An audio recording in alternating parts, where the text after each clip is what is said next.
Fox Sports. We are Fox Sports. We are Fox Sports.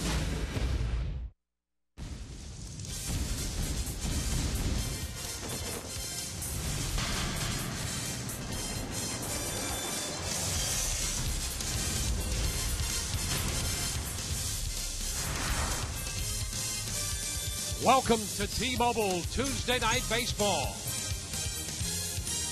We greet you from the great Pacific Northwest at Safeco Field in Seattle. This is Game 2 of this three-game series between the Rays and the Seattle Mariners. Hi again, everyone, and welcome to an evening of Rays baseball with Brian Anderson, Dwayne Stats. Great to have you aboard.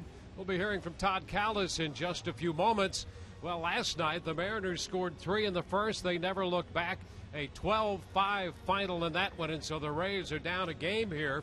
For this Seattle ball club, BA, 8 seasons of losing in the last 10 years. So this winter, they went out, spent free agent money to get Robinson Cano. They've ushered in the Cano era here, and he has given them solid offense in the middle of their lineup. Robinson Cano, a big change of scenery for him, but guess what? What hasn't changed is the fact that he is a productive hitter. He's 8th in the American League in hits with 45 and had a big night last night in the big romp over the Rays. Went 2 for 3, drove in a couple of runs, and you see the season numbers, over 300 with the average. Still waiting for that power to come around, just has the 1 home run, but you know that will come, and he will certainly be the focus of the Rays tonight, the pitching staff in this series, and David will be the guy looking to go after him tonight. 3 road starts for David. He's given up 2 earned runs or fewer in 2 of the 3, and you see the overall numbers. Nothing new for David. He's 42-19 on the road in his career. What we've seen out of teams lately, though, against David, aggressive early because the amount of strikes that he throws, it will be imperative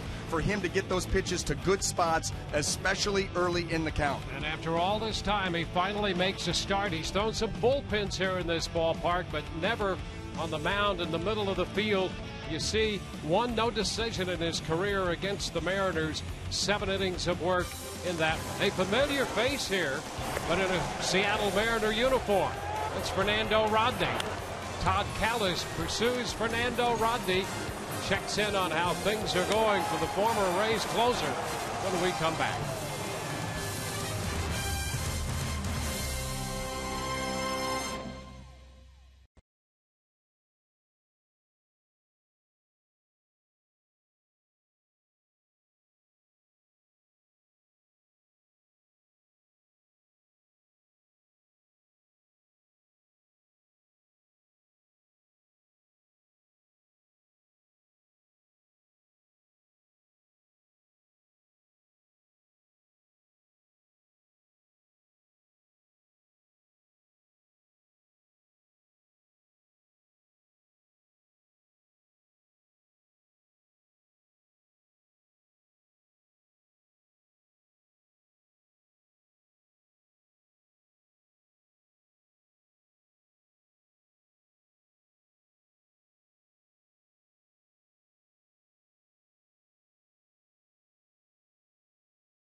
Hitting leadoff for the first time in his career, and he is so excited he's already ready to go 5 minutes before first pitch. Will's hoping he doesn't see his former teammate Fernando Rodney, because that usually means the Mariners are trying to close out a game in the ninth inning.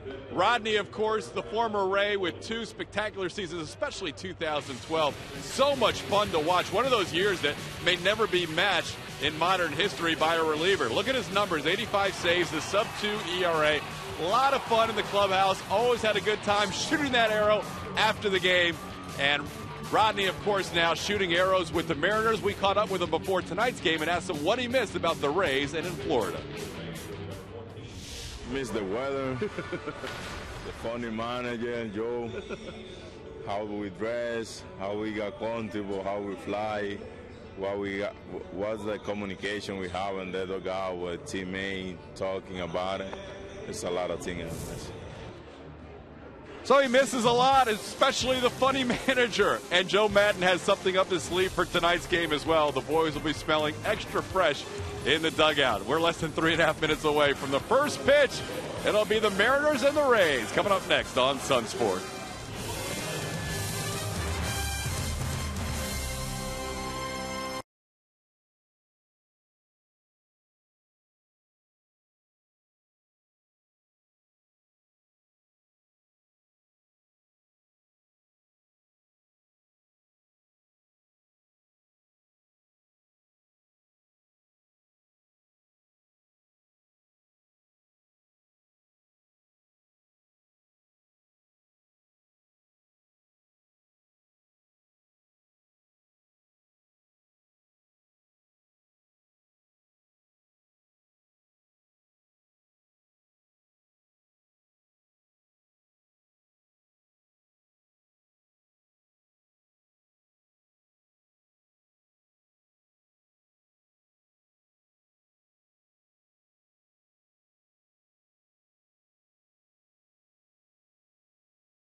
We welcome you to Late Night with the Rays from Safeco Field in Seattle.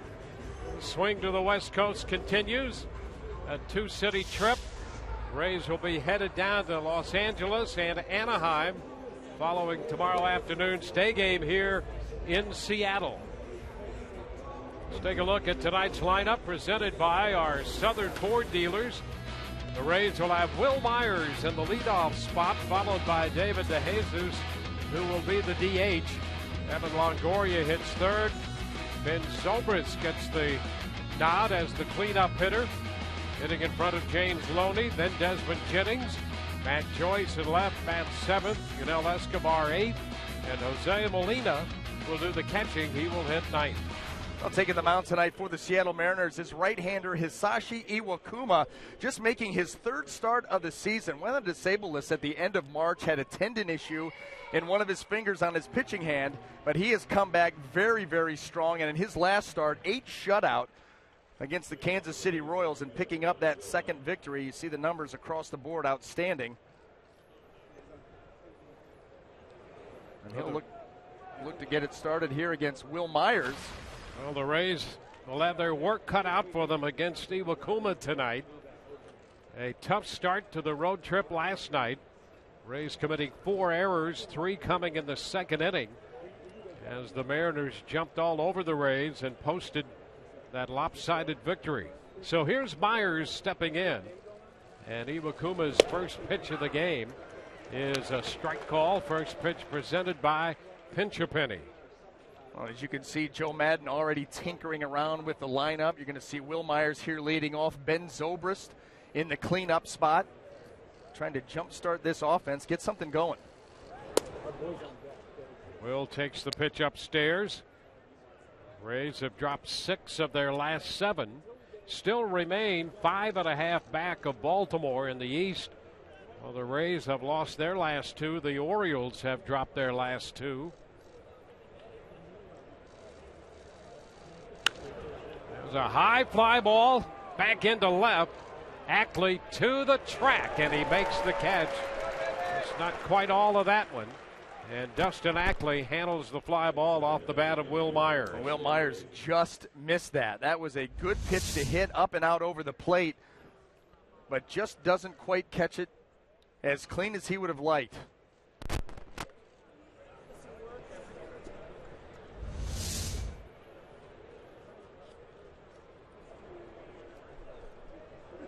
So that's one away, and it brings up David DeJesus.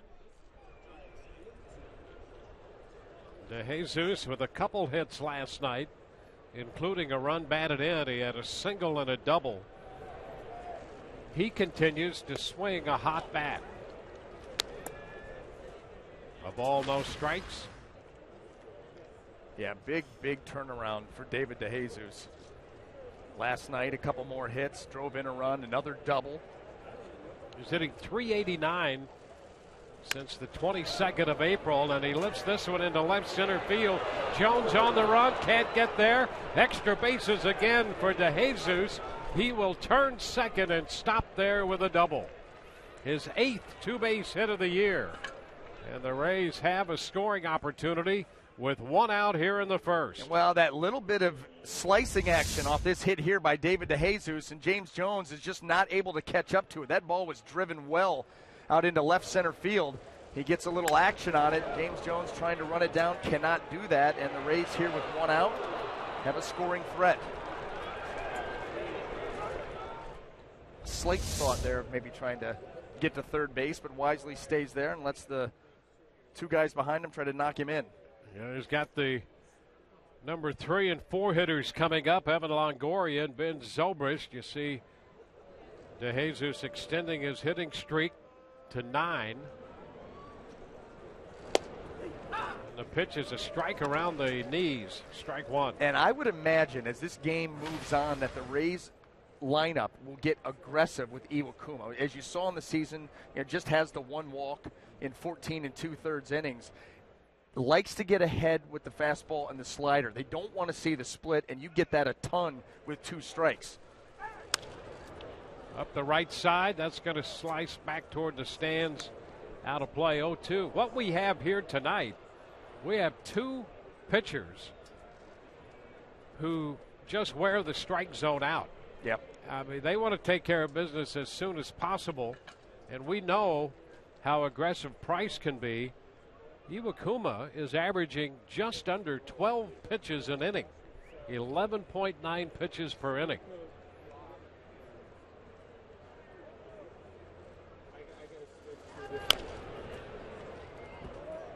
Well, and this is where you're going to start to see that split finger.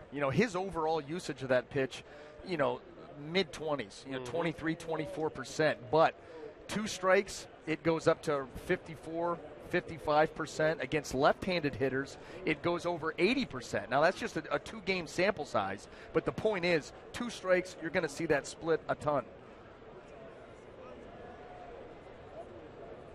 That's where Longoria is right now. He takes the pitch down and away. 1 ball, 2 strikes. Doesn't have big-time velocity, but he'll throw the curveball, mid to upper 70s, slider, 4-seamer, 2-seamer that he gets some pretty good run with, and then, of course, that split. So he's got a lot of different weapons to put you down with. Liner into right. Romero there to make the catch. And Longoria is the second out with DeJesus remaining at second base. Let's take a quick look at the Seattle defense as it lines up tonight in the outfield left to right. Dustin Ackley, James Jones, and Stephen Romero across the infield third to first. Kyle Seager, Brad Miller, Robinson Cano, and Justin Smoke. Mike Zunino will be behind the plate. There's Robinson Cano in a Mariners uniform. A different look, to be sure. Now here's Ben Zobrist.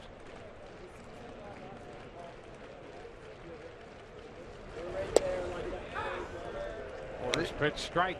This team, has not made the postseason in 12 years, and you've got Felix Hernandez. The Rays saw him last night. Iwakuma, he finished third in the Cy Young voting last year. They're young starters, Paxton and Walker, both on the disabled list right now, but they had the pitching, good bullpen. Figured they got to start scoring some runs. This is a team that's really struggled in that category. And a chop handled by Cano. The Rays get a man in the scoring position, leave him there, and we go to the bottom of the first. No score.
For the Mariners, he has his club in at 20-18, and his lineup presented by your Southern Ford dealers. James Jones leading off, Stefan Romero in right field hitting second in front of Robinson Cano, and then Corey Harden, the DH. Justin Smoke fifth, the first baseman. Kyle Seager at third hit sixth. Dustin Ackley, Mike Zunino, and Brad Miller 7, 8, and 9. Well, looking to make a statement tonight for the Tampa Bay Rays is left-hander David Price making his 9th start of the season, and these are the types of starts that he has to take responsibility for. He is the former Cy Young Award winner, the ace of this staff. You've got a team that's reeling right now, and this is the night for David Price to come up big. Yeah, 2 teams headed in opposite directions. The Mariners have won 8 of 11, and the Rays have dropped 6 out of 7. Yeah, we were talking about that Mariners road trip. Now, you want to talk about a road trip where you put some miles on. They leave Seattle They cover New York, Houston, and Oakland, and go 7-2. Win 7 out of 9. How about that? Yep. First pitch to James Jones is in there, a strike.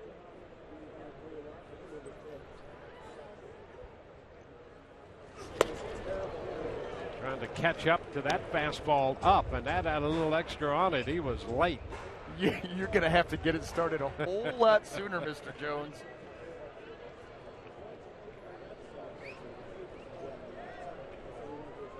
There's the 0-2, and there is an extra base hit. He got it just fair inside the bag. Joyce has to come get it. It's a double. On 0-2, he got it just fair. And here's the deal. He did get it started a little quicker there, but this has been a trouble spot for David Price. 2 strike hits. 0-2, he just slaps it, gets it inside the bag at third. You know, David Price has given his average right now with 2 strikes in any count. Just with 2 strikes, teams are hitting now 240 off of him. It's a low average, but that's with 2 strikes. You know, last year they hit 183, and there's just been too many hittable pitches. Even when he's up in the count, in those 2 strike counts, that's where you want to expand the zone a little bit, especially 0-2. So here's Romero, the right fielder. This one is low. 1 ball and no strikes. Said David Price is looking to make a statement tonight, and he certainly is doing that with his uniform. He is indeed. He's got the stripes going. I love the stripes. I love the pants up.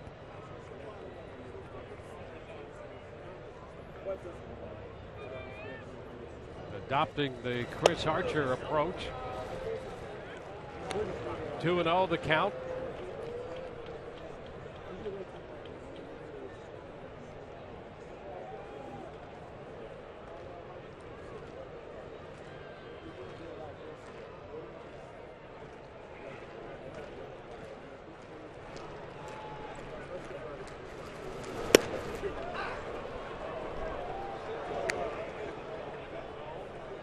Now 2-1. You know, that's the other thing when you look at David Price. Lefties hitting him this year much higher rate than they have over the course of his career. 315, that's obviously gone up with the hit by Jones. And the Mariners not afraid tonight. They put 5 left-handed hitters in this lineup. That's surprising against David Price.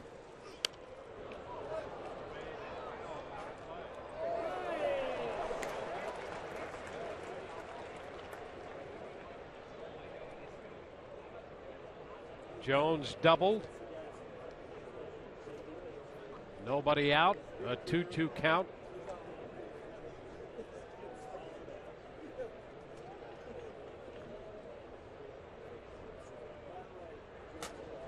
Mariners have had to rearrange their outfield a bit because of injury.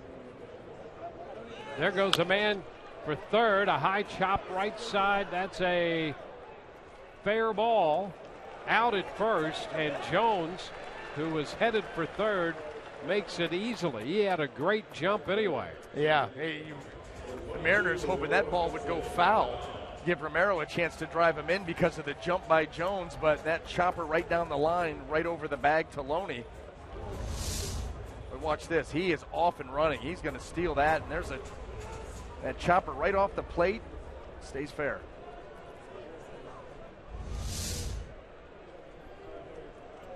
So with a man at third, we have 1 gone, and Robinson Cano about to step in. And the infield comes in for the Rays here in the bottom of the first. Aggressive, Joe Madden aggressive with his defense, and you got to figure in this pitching matchup, at least on paper, run's going to be hard to come by. So you're going to look to cut off anything that you can. The pitch is a strike around the knees. There's the 95 velocity from Price. He had hit 94 a couple times before here in the first. 95 to Cano.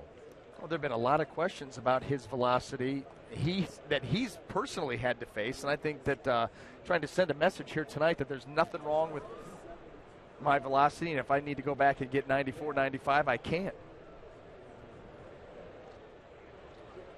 because that's going to help a lot. You throw 95 as opposed to 91, 92. 0-2. See Cano trying to speed it up there with that swing. Well, and Robinson Cano wants to get his arms extended. He wants to get his arms extended, and David Price, left on left, is just burying that fastball in the mid-90s into down and in.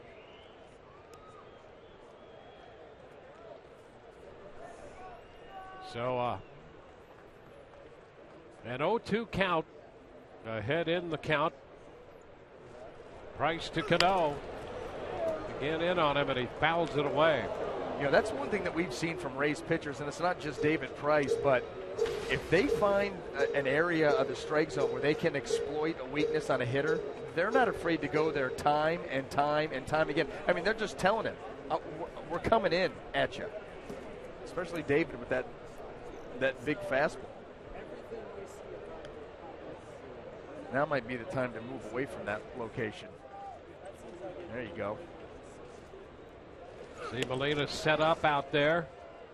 All popping away from him.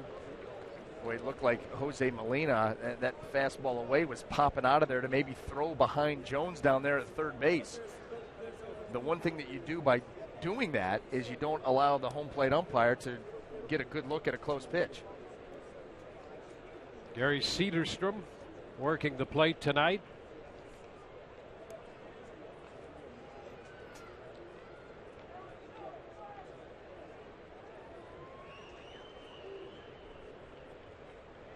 And the 1-2. Cano got a little piece of it to stay alive.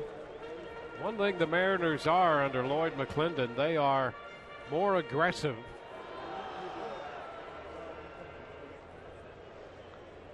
Well, he was the hitting coach for Jim Leland in Detroit, and that team could put up runs. They were very aggressive, and that's just his personality anyway. Yeah, he was over there on that staff with Leland and Gene Lamont. He played for Don Zimmer as a member of the Cubs on a division-winning team in Chicago in '89. Ooh, pretty close right there. 95 on that one. 2-2. In fact, McClendon will tell you that those three guys probably had as much influence on him as a manager. Zimmer, Leland, and Lamont.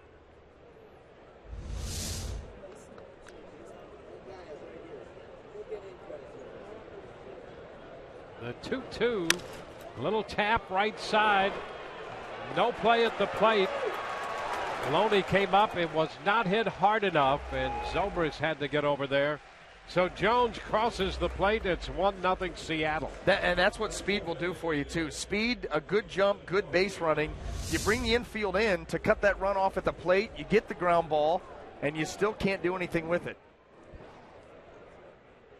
Take the out at first, but the Mariners get a run out of it. And there he's gone. He's going on contact. And boy, that's part of that aggressive mentality you're talking about. Infield in, you're going on contact, and there he goes. Corey Hart takes the ball.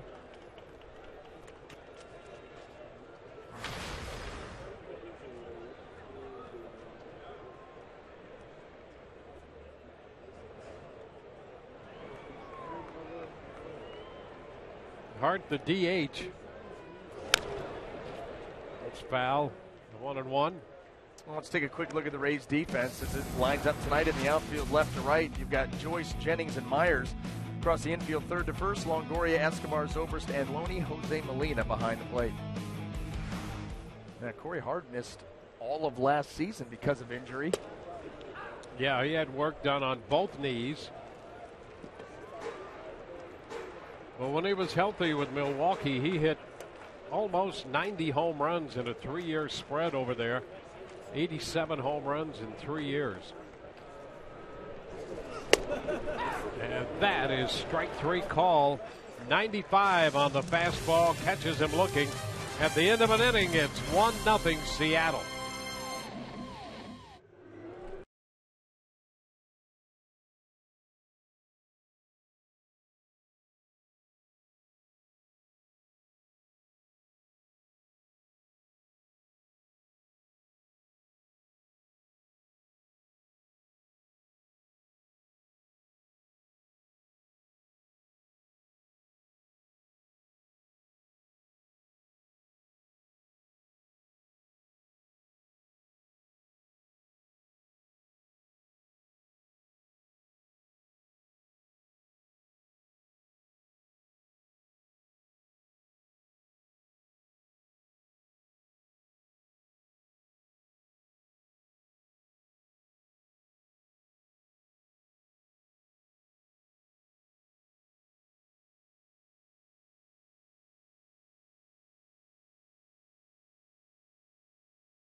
Baseball on Sun Sports is brought to you by Toyota. Let's go places. By AT&T, mobilizing your world. By Checkers. Visit your local Checkers for the $2 shrimp and prize box. And by T-Mobile, Tuesday Night Baseball. Rays down by a run as we go to the second inning. James Loney will lead it off. Rays facing the right-hander Hisashi Iwakuma, 33 years old.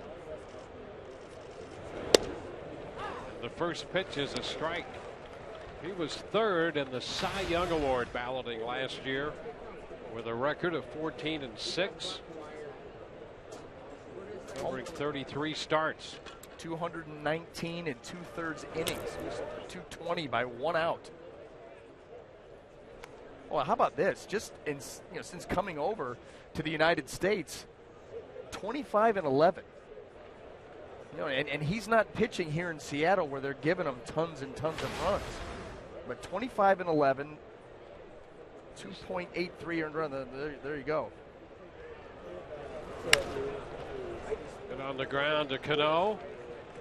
Routine play, and Loney is out number 1 in the second inning. In the game tonight and all season long, Tires Plus donates $100 to the Pediatric Cancer Foundation for every Tampa Bay Rays home run televised on Sun Sports.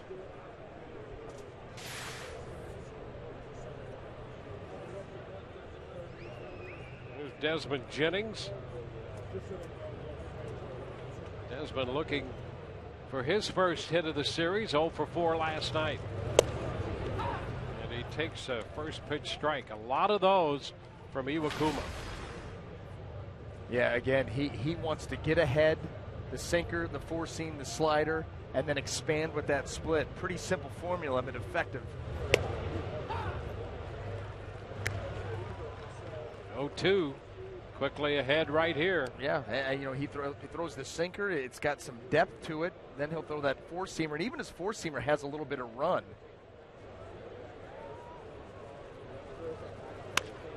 Get on the ground to third.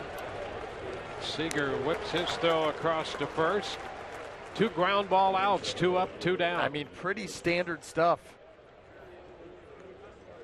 Get ahead. Put you away. There you see that breakout, that splitter at 22.7%.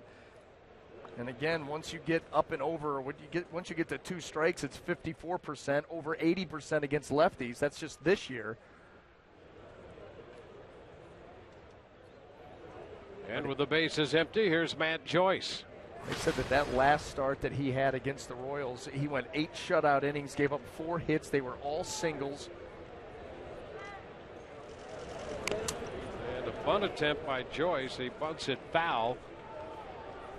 Mariners employ the shift against Matt Joyce. And it's one of the deep ones. You've got Robinson Cano way out there into right field, and Matt Joyce is saying, look, if you're going to give me the left side, we've seen him do this before. Try to take that bunt, get a base hit. Here's Robinson Cano. You see the shift as it is employed by the Mariners.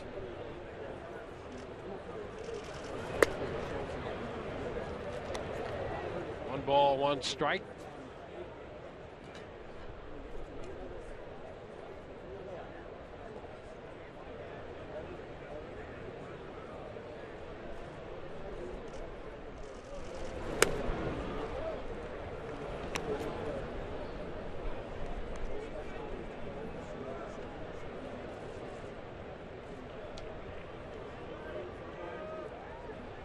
Went 0 for 4 last night. The Rays finished with 10 hits last night.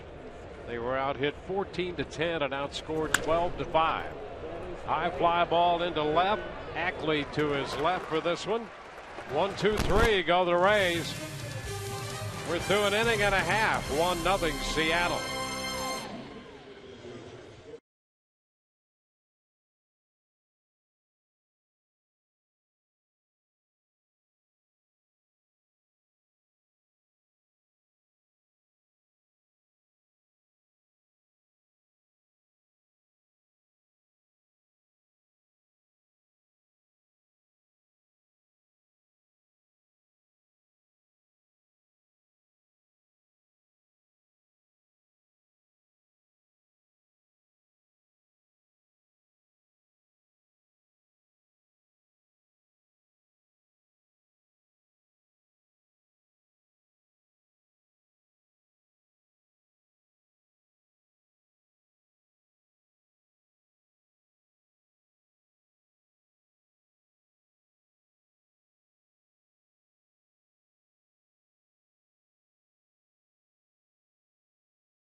Late night with the Rays from Safeco Field in Seattle. In the shadow of Mount Rainier. Old school. Old school Dwayne. Look at that hair. Hey, on both of those individuals, Oh my whomever gosh. they may be. I look like that's a mug shot. That looked like late night. Yeah, a couple of late night characters there. Well, we got to the bottom of the second inning. Justin Smoke hitting right-handed against the Rays lefty. Deep short, long throw. Escobar got it. Escobar shaded over there, had a long throw to make. Nicely done.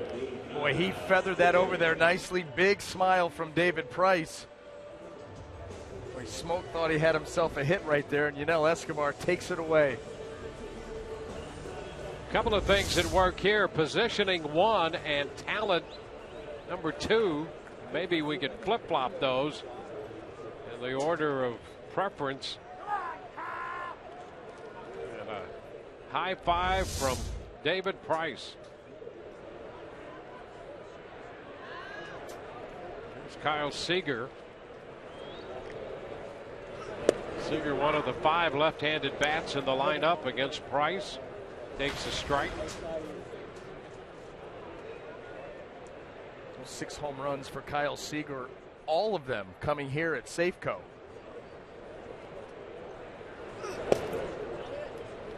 Count is 1-1. I think that's one thing that people probably don't realize. Last year Baltimore Orioles ran away with the home run lead in baseball and in the American League. The number 2 team were the Seattle Mariners. 188 home runs. He checks 2-1. They moved the fences in here. This still plays to the pitcher a bit, but it's way better for hitters than it used to be here.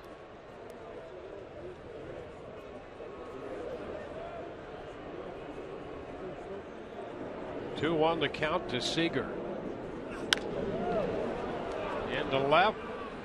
Matt Joyce waiting. Will be out number 2.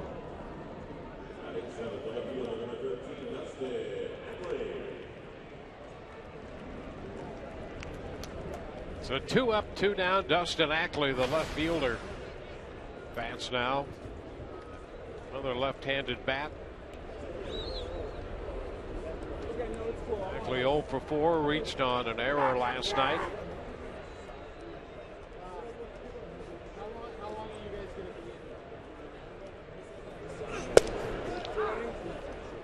With a strike.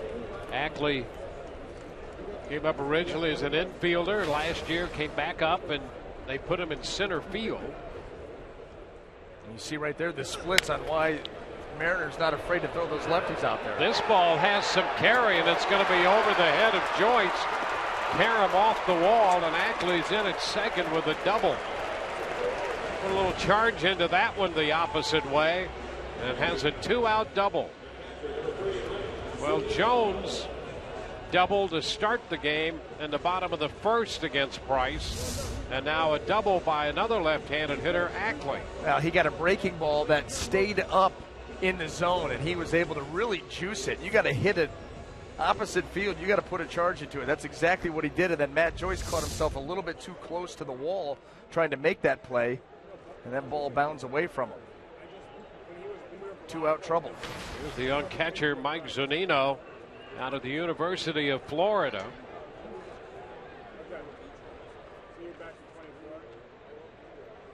Zunino showing some pop in the early part of this season. He takes a strike.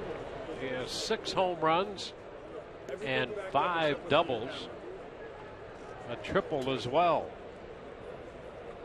He was hurt for about a month to a month and a half last year with a broken bone in his left hand.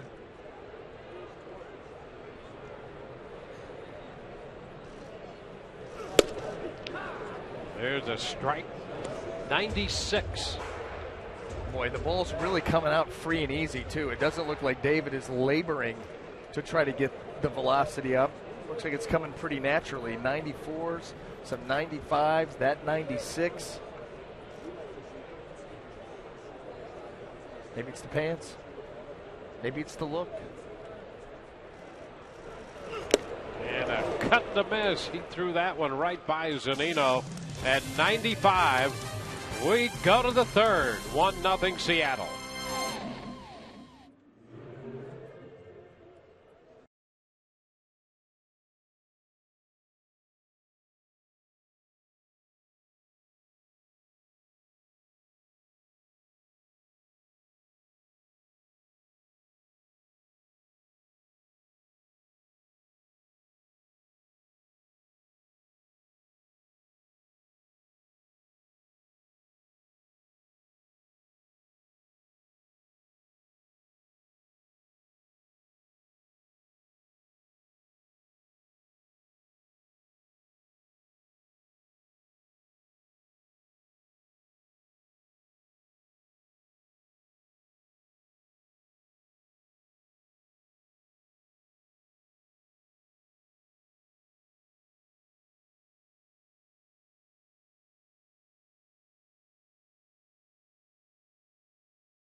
Late night with the Rays from Seattle, Washington on a Tuesday night. Glad you could join us deep into the evening on the East Coast. This is the best smelling dugout, guys, I've ever been around. The Rays dugout tonight in particular has a special aroma. Joe Madden wanted to spice things up a little bit and said aroma does matter. And so you see the 7 choices the players had to spray on cologne tonight going into tonight's game. And Joe wanted them to harken back to the days where their dad used cologne and would go out and bowl or just have a good night on the town. He said, we want you guys to smell like Dad used to back in the day. He even went further than those 7 colognes you see on your screen. Spray it on and let it fly is the motto tonight. And he went online and purchased a bunch more of colognes that will be kind of in the game the rest of this trip, including a cologne that advertises itself as 60% of the time it works every time. So look for more colognes coming your way in Rays clubhouses and dugouts in the future, guys. Back to you on Late Night with the Rays. All right, there's some great math in that slogan. 1 ball and 1 strike to count. They had Old Spice in there and Old Bay rum. Yeah, I didn't know whether to spray it on or drink it. That's what I was wondering. You know what they didn't have? You mentioned one earlier that wasn't there. Yeah, no English leather in there. No English leather. Yeah. That's got to make an appearance. You know what I wanted to have is British Sterling. Oh, of course. Remember British Sterling. Used to get those little colognes for Christmas in the stocking. I'm not kidding. I've gone through all of them. And Todd, so we have more coming, right? Well, the 2 you guys mentioned were on the list. That's what he bought today. Yes. Like literally half an hour before first pitch. There you go. Those 2 were on. High Karate was on that list, too. Oh, well, of course. Joe's got it all going on. So he's right with you on those. English leather is one of those that's coming your way to a Rays clubhouse. Very good. Well, we'll have that in time for tomorrow afternoon's matinee, perhaps. You know what? And let's hope the one that Todd was talking about, the 60% of the time it works every time. Yes. I know that cologne too. Really? It's Sex Panther. And does it work? We'll 60% see. of the We'll time. See. Half the time. I'll be down there in line to put it on tomorrow. 1 ball, 1 strike. It had the longest line. That was a great movie line. 1 away here in the Rays' third. Jose Molina fouls it out of play. The first time through here, the Rays had a double from David DeJesus in the first. Molina, the number 9 hitter. Mariners with 2 hits, and their 2 hits doubles.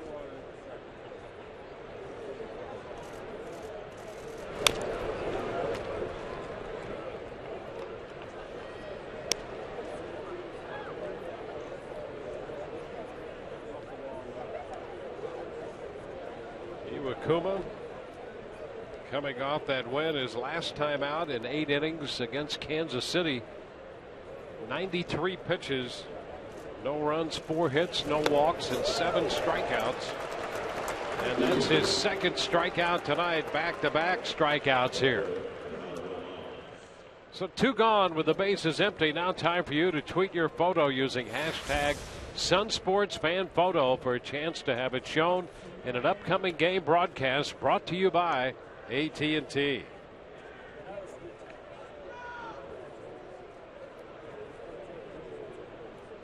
So the bases are empty for the top of the order. Here's Will Myers.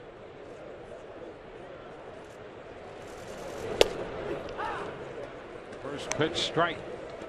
Well, he's not overpowering, but he'll place that fastball. And that's why I think the second time through here, this Rays lineup needs to get a little bit more aggressive with Iwakuma, not allow him to dictate the action like he has done the first time. And that's, that. I'd say he has such a good feel for pitching. That's why he can take stuff out there as far as velocity goes. Yeah, he's sub 90 in a time when everybody's throwing 92. We were talking about that on the way over here. Yeah, that's right. I mean, the majority of my career, I sat 87 to 89. Yeah. And there were a lot of us that were in that range. Now. He's ahead and he strikes out the side, getting Myers to chase that one. Boy, ahead in the count. He's tough. 1-0 Mariners.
Oh, 1-0 Mariners as we head to the bottom half of the 3rd inning. While it's late night on the East, a lot of players end up going back to their homes or, in the case of road trips, back to the hotels. What's their late night preferences for food or activities? Here's Ben Zobrist. No, I like to eat a little snack before bed. Right now I think on our table in Tampa we have some gummy bears. I like to have some gummy bears late at night maybe. But sometimes we'll just sit and watch The Office. It's kind of like my favorite funny show that kind of helps you relax a little bit and laugh a little bit after maybe a tense game at times. Said they're through almost all the seasons of The Office, guys. He and Juliana, big fans. Back to you. Here we go into the bottom of the 3rd. First pitch. Miller, the shortstop, hits it on the ground to second. So 1 pitch, 1 out here. You know, that's the one downside with Todd Callis when he brings us all back in late night with the Rays. He doesn't get to see what's popping up from behind the marquee. He would have really liked that last one. Absolutely, he would have. The only way that he can maintain his composure is to not see it. that look will make it. That's all backed up. Everything's backed up. Top of the order, James Jones, who doubled and scored his first time around.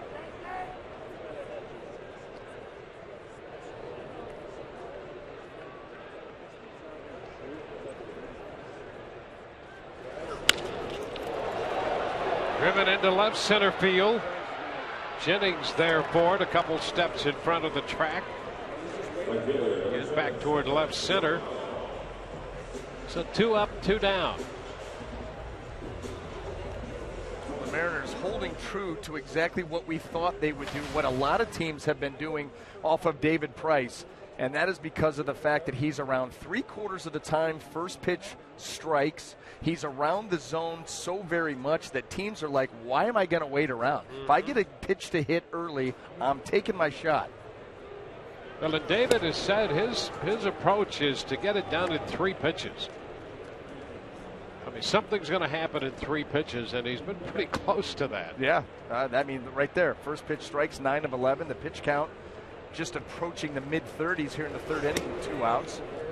So everything, you know, that's and the reason that he wants that is because that will allow him to get deep into games. That's if you're exactly getting action, right. yeah, on the first 3 pitches. 1-1 to Romero. Back over the mound, out to second, and Zobrist takes care of that. So it's a quick 3rd inning, 1, 2, 3. On to the 4th, 1-0 Seattle.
First, that's the only run of this game. We head into the 4th inning with David DeJesus set to lead off.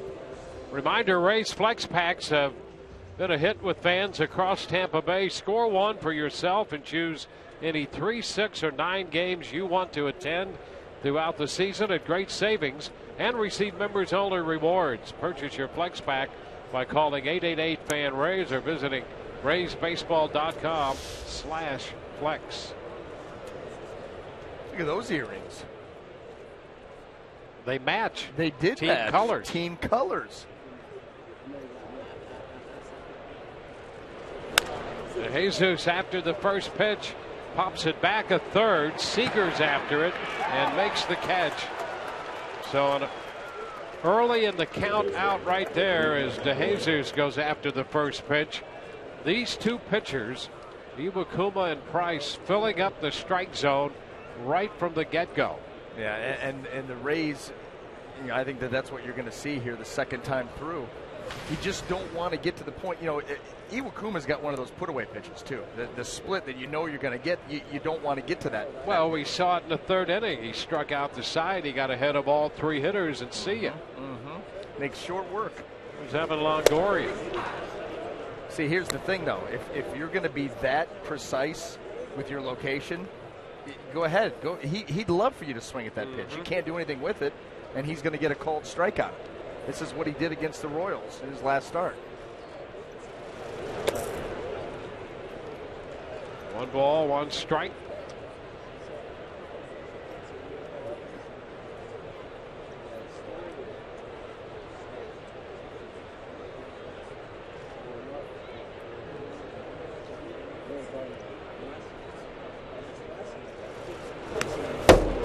Big cut right there. Pretty good pitch on that swing. The previous pitch was down and away off the plate, and Evan was stumbling across the plate to go and get it. So he's looking out there middle away, and boy, did he get one to drive there. That's the one pitch that you would love for him to have another crack at.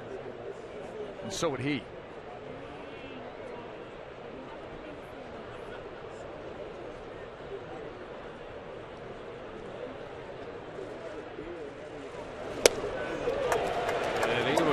Strikes him out.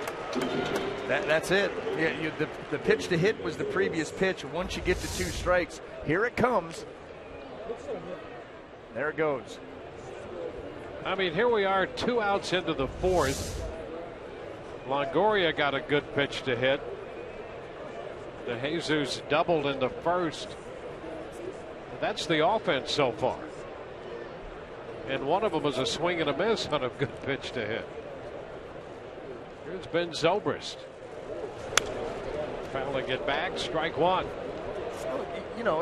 Listen, any pitcher, if he's on that night, he's going to be difficult. Iwakuma's got some weapons and some movement that can make life even more difficult for you, even if he's not all the way on. But the Rays just have to try to work at bats, and if they do get that one pitch, you cannot foul it off. You can't pop it up. You've got to be able to hit it solid. Did you see how he just changed speeds, moves the ball around? Now here you go again, 2 strikes, 0-2 all night long. Yep.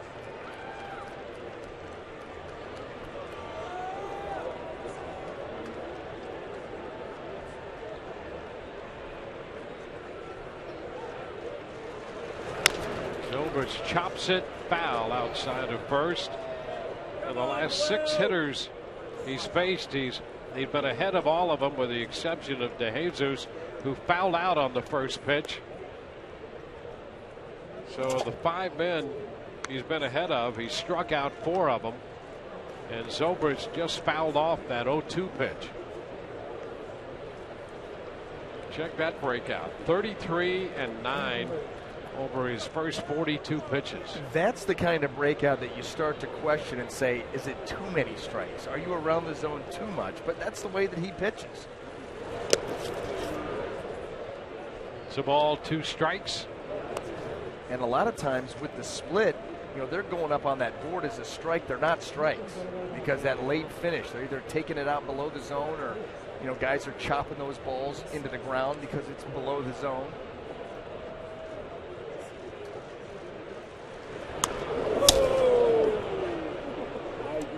Different look there. 2-2. Maybe that's the beginning of the end for Iwakuma. He's lost it.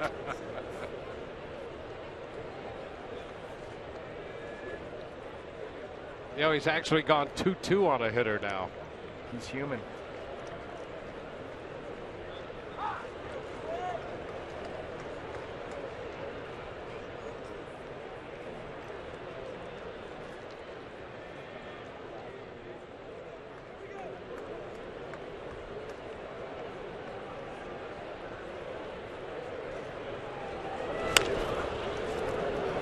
Left side toward the line. Ackley is there. Takes care of that fly ball. 1-2-3 go the Rays. A strikeout of Longoria between the De Jesus foul ball and the fly ball by Zobrist. 1-0 Seattle.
For the fourth inning against the Seattle Mariners, our Toyota Trent David, his first 3 outings, 2-0 with a .291, and over the last 5, just 1-3 with a 5.63 earned run mark, coming off the loss to Baltimore.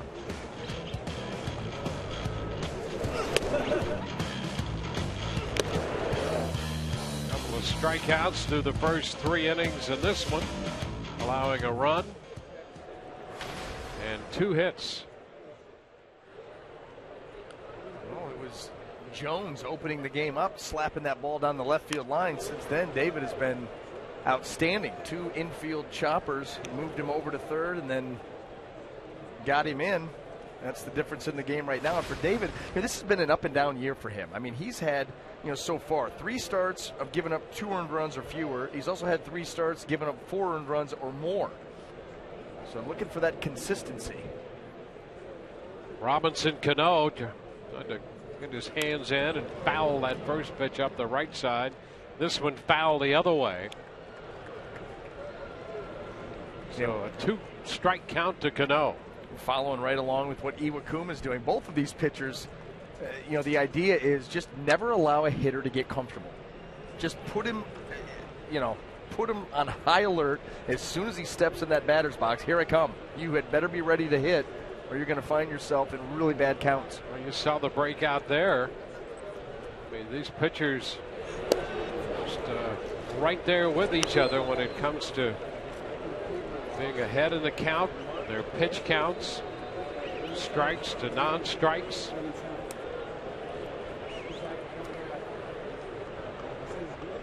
A 1-2 count on Cano. Close. It's 2-2. Well, those 0-2 pitches by David Price, a nice idea trying to get Cano to expand his zone, but Cano, very disciplined hitter, not afraid to hit with 2 strikes.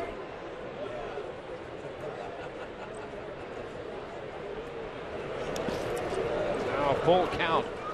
This is the only team that David Price has yet to beat in the American League.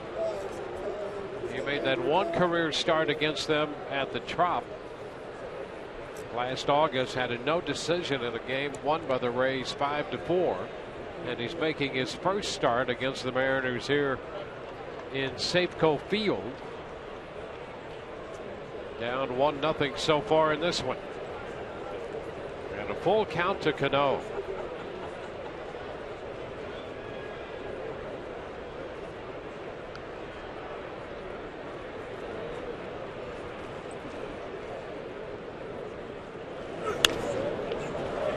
Rattle back. No, the outing for David, obviously throwing the ball very well, but you just have to love the velocity. The velocity that, it wasn't a big spike in the first inning and then starting to go down from there. He's maintaining it. He's actually giving you a little bit more. 96 on that previous pitch. That's a great sign.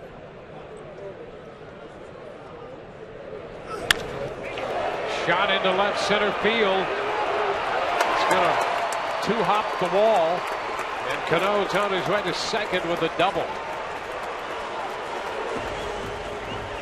The first full count of the evening, and Cano doubles into left center field. Well, he's seen a number of these fastballs for David Price, and he's finally able to time one up and get one out over the plate. Look at Molina.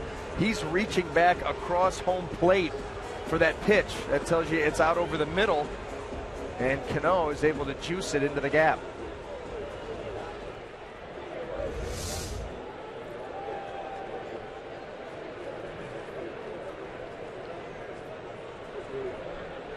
So 3 hits allowed by Price. All 3 have been doubles. We've had 4 hits total in this game. They've all been for 2 bases. Here's Corey Hart.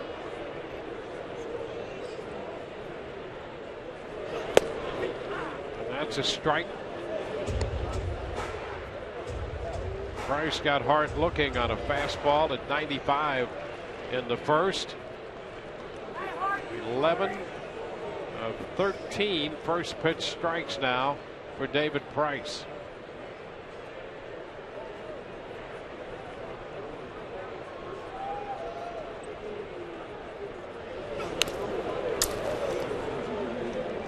0-2. Pitch coming in on Hart.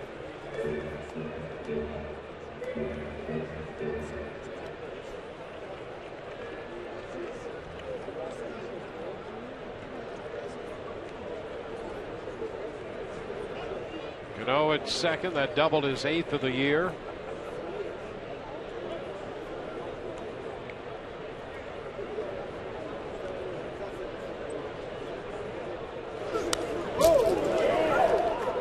Big rip at the fastball. So the count remains 2 strikes with the foul ball. That one ended 94.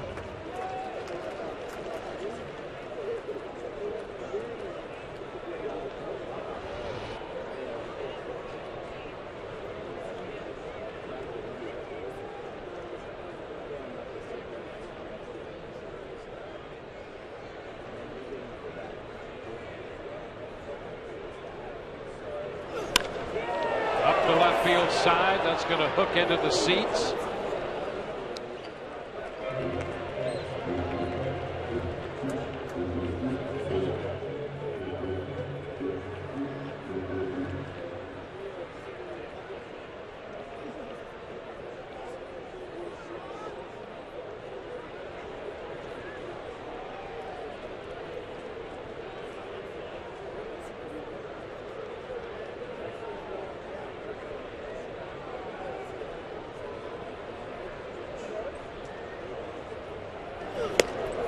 Cut to miss. Fastball 96, and he throws that one by him. He climbed the ladder on him, too. That was a good pitch there by David Price. Up around the letters with that kind of velocity, and Corey Hart just not able to get up there and get to it, not even to foul it off. Nice job of pitching there by David. You know, Corey Hart's hands, he holds him down there low. He beats him up. Now the first baseman, Justin Smoke. Rays overload the infield, put the shift on against Smoke, switch hitting first baseman. And there's a strike on the outer part of the plate.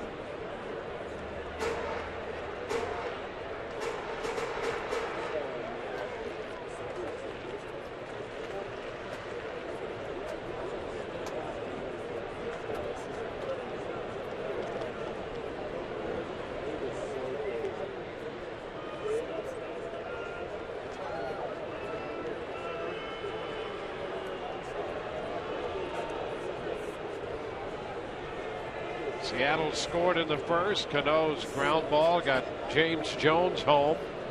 Now Cano has opened the fourth with a double. He's at second with one out.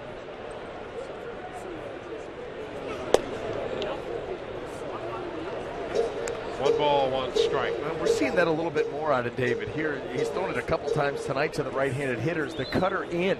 You know, most of the time against right-handed hitters, David likes that cutter backdoor, and now you see him start to run that pitch in on these guys, trying to keep them honest and make sure that he, you know, when he's going to go with that pitch, that it's always not in the same location. Up and away. 2 balls and a strike.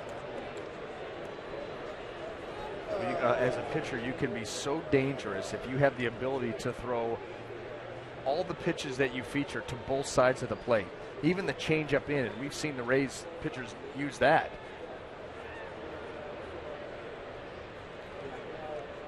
A hitter at that point can never be sure. Let's pull foul outside of third, and the count goes to 2-2. Reminder, Rays fans, don't miss tomorrow's Wednesday showdown, presented by Mazda, as the Rays take on the Seattle Mariners. We'll be with you at 3 o'clock. Jay Odorizzi is going to make that start for the Rays, making his first appearance against Seattle. 2-2 the count to Smoke. Smoke hit 20 home runs last year, while hitting .238.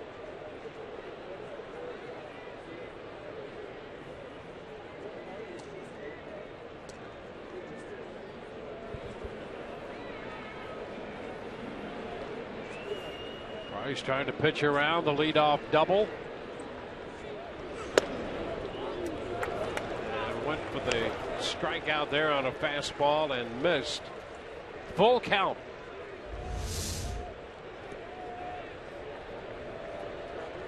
You can see that ball up and in. You know, Justin Smoak's one of those guys. He went on the disabled list last year. Once he came off the disabled list last June, 17 of his 20 home runs he hit after that. Off to a good start with the power numbers this year.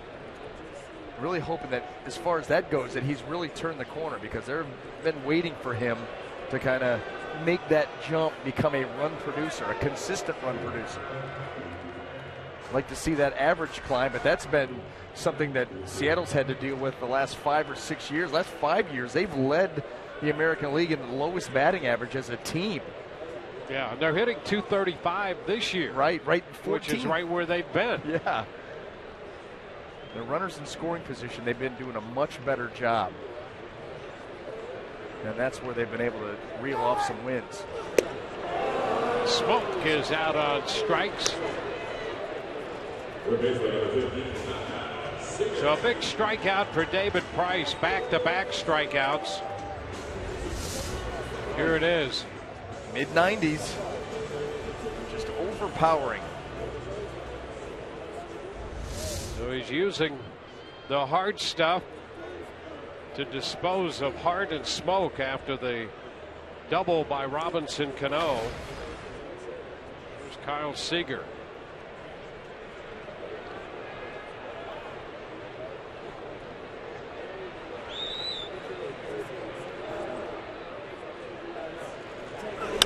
Seager after the first one, pops it into shallow left.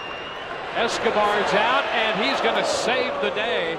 Boy, Joyce kept coming in hard from left field, and it was Escobar angling out who made the catch, retiring Seattle and leaving Cano at second base.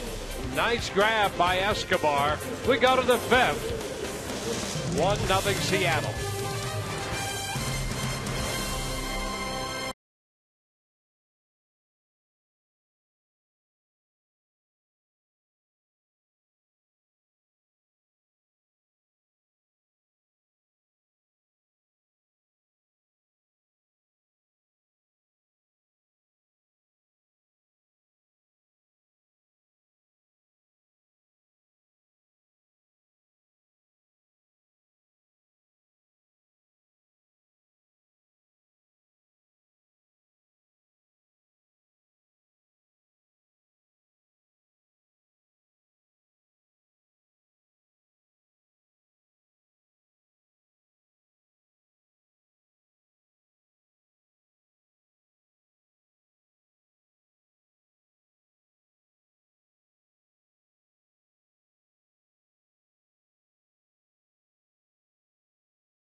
One nothing contest. A double by James Jones in the first set up the only run. With Jones at third, one out. Robinson Cano's little tap to the right side got Jones home, aggressively breaking off third. The Rays have had to deal with Hisashi Iwakuma, and through the front 4 innings they have just one hit, a double by David DeJesus in the first. 4 strikeouts and no walks as we greet you from Safeco Field in Seattle. Late night with the Rays in this 1-0 ball game. Given the power fist. It's that time of night. They're going to hold you down. It's a strike to James Loney. Loney followed by Jennings and then Joyce.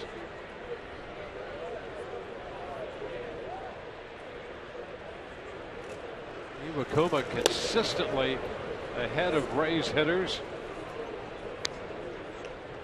He's retired 11 in a row. And now would be a good time to get something going. Game has settled in. David's throwing the ball very well after that one run in the first inning. Foul ball back. Nothing straight. Nothing that he throws is straight. Coming in on you, sinking away, riding away. Just disappearing the split.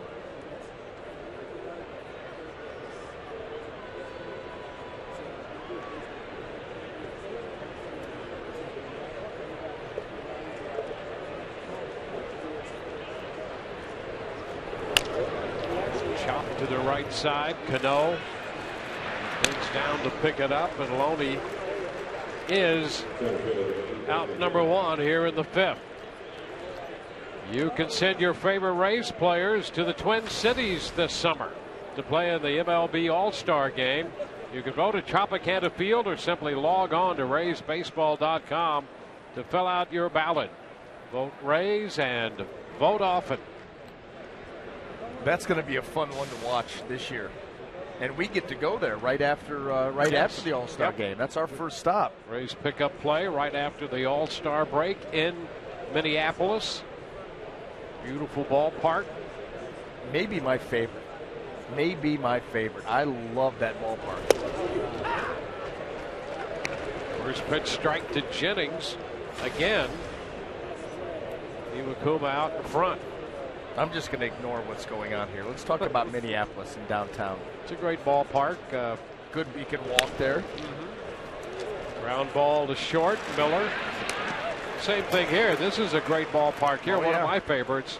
I think of all of this generation of parks, this is just a fabulous ballpark here. And as we've proven a couple of times, you can walk here and back to the hotel. Did that last night. Yeah. Just because. Yeah, just for fun. Somehow it's easier to walk to the park than to walk back. It's all uphill. It's all uphill on the way back. Yes, it is. Now Matt Joyce against the shift, and he lines it through the shift into right. There's a base hit and snaps the streak. 13 in a row retired by Iwakuma between the base hit by Joyce, and we back it up to the first. That one out double for DeJesus in the first inning. And Matt Joyce with authority gets into this pitch. You know, Dwayne, we've talked about Matt Joyce taking the bunt, taking, if they're going to shift on him, hitting the ball the other way to take away that shift. Joe Maddon and the Rays want him to pull. Yeah, and pull all the time. Yep. Said he's a better hitter when he pulls. Forget about going the other way and slapping it over there and taking a base hit. Pull the baseball, and that's exactly what he did right there. Well, if you could shoot it through or over the shift, okay. And Joe Maddon acknowledged that. He said if he takes that approach where he's going to pull, he said it's going to cost him some hits. But ultimately, at the end of the day, we think that he'll be a more productive hitter because he'll stay aggressive and he'll hit the ball harder. You know, it's an interesting approach. Talking about shifts and those pull hitters.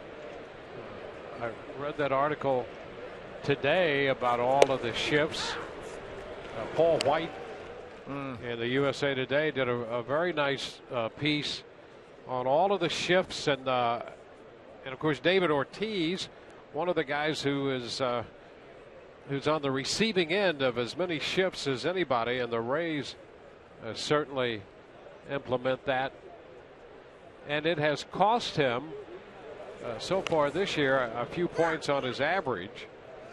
But with so many more clubs now shifting, and we've seen that. The Yankees, for a couple of reasons, using the shift. And boy, in the games that the Rays have played them, it's as if they shift more than the Rays right now.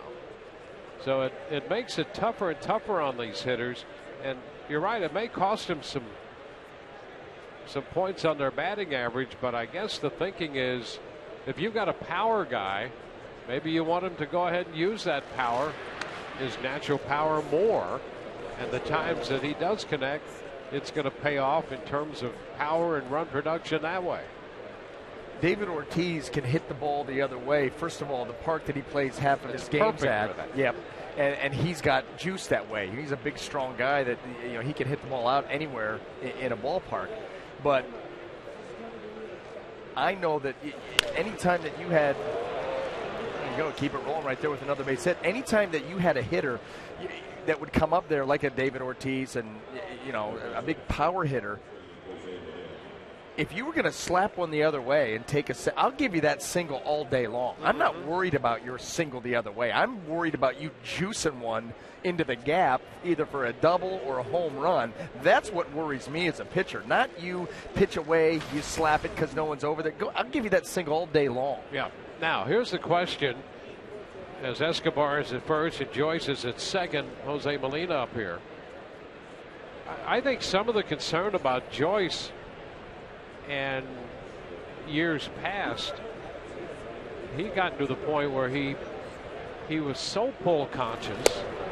You talked about Ortiz. He's capable of going the other way and plays in a park where he can benefit by doing that.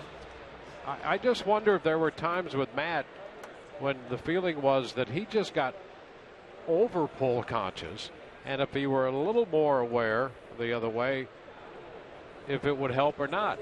Apparently, Joe would prefer to have it more simplified in Joyce's approach and just pull the ball. Yep. Yeah, that's certainly what it sounded like.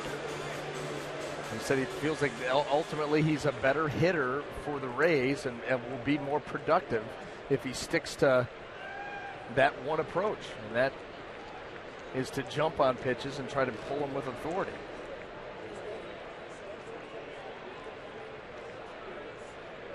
Oh, 2 the count to Molina. Taps it foul. So here's the deal. We'll have a front row seat for it for the next 4.5 months, and we'll see exactly how it turns out. Yes, we will. But it doesn't change the idea that he does have a greater tendency for hits the other way so far this year than he's ever had before. Well, I mean, he's almost closed in on his season total from last year. And we're in the middle of May.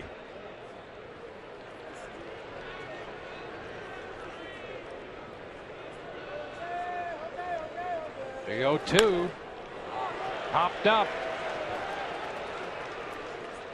Cano waiting, and the Rays will leave 2.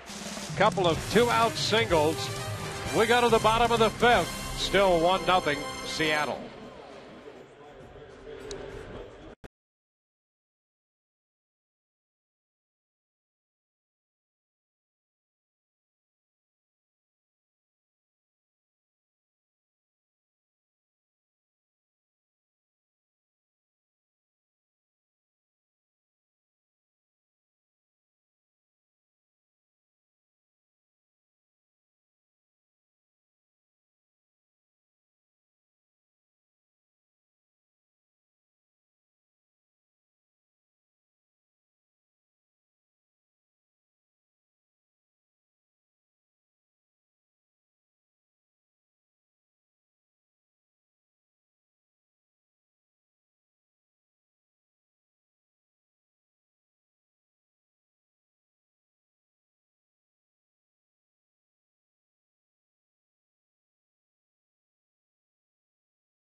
Even set in Seattle.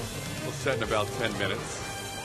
in the summer, later on in June, doesn't set till almost 9:15. Hey, David Price on the mound tonight, guys. He has not been at his finest the last couple of starts. Here's his reaction to some recent performances. It's probably a mix of about everything right now, and it's still working hard. You know, the results will change. I'll start getting better results out there. So I'm not pressing. You know, it's been tough. It's been rough, but you know, everybody kind of goes through it, and I'm just going through it right now. Joe Madden says every time David goes out there, he expects a win. Needs the offense to help him out a little bit tonight, guys. And he's matched up against Hisashi Iwakuma, who has been outstanding. These two pitchers matching each other inning for inning. The Mariners got their run in the first, and that's the only run of the night. Dustin Ackley leading off the bottom of the fifth with a 1-ball, 1-strike count. Mike Zunino next, and then Brad Miller.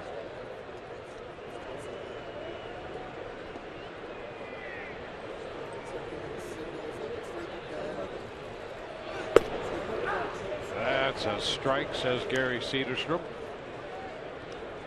1-2.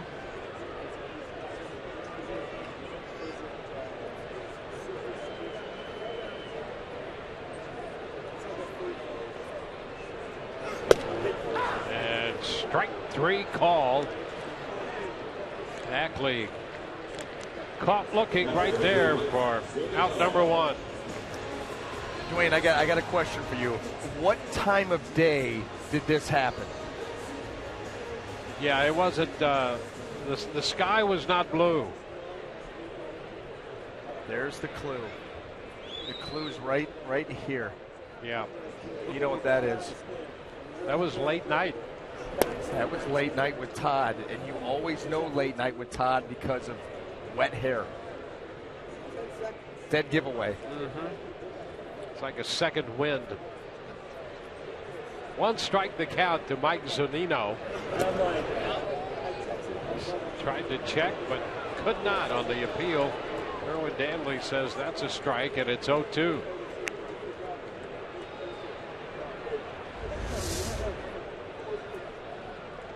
That's what Danley saw for strike 2. Called it correctly.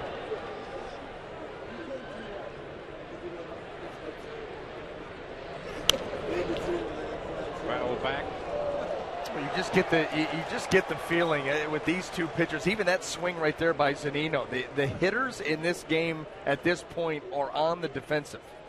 I mean, they're up there just fighting for their life before the first pitch is thrown. And that is because David Price and Hisashi Iwakuma have done a great job of setting the tone in this game. Pitch inside. It's 1-2. And they're getting it done in completely different ways. Iwakuma, 87, 88, moving the ball around, some late movement, split, little curveball, slider. David Price has just been overpowering with the fastball. Yeah, he's been as quick tonight as we've seen him in a long time. Oh, yeah. With his velocity. Zunino into right center field. He's got a good stroke that way. And we'll get extra bases here. That's a double. That might be his natural stroke. Zunino into right center field. And a nice job of hitting by the young catcher. Well, I think that was that backdoor cutter. It was definitely off speed, 86. I think that was the backdoor cutter, and Zunino did a nice job of staying on it and through it. Yeah, that's exactly that. Maybe have been a change-up. Anyway, it was off, 86 miles an hour, about 10 off the fastball. And look at him go out there and lengthen that swing. And you see, he cost himself a little bit of power, but that's how strong he is. He can still juice that ball deep into right center.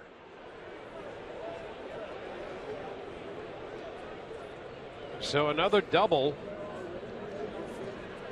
4 hits allowed by Price. They've all been doubles. Brad Miller takes a pitch inside.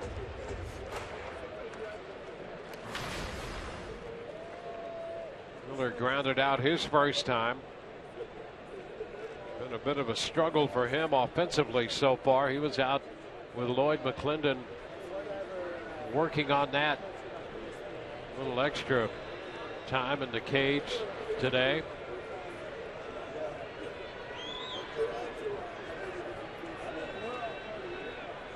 Clendon. He said he knew the second or third year he was in the big leagues that he might want to manage. Came up with the Reds, then the Cubs, and the Pirates.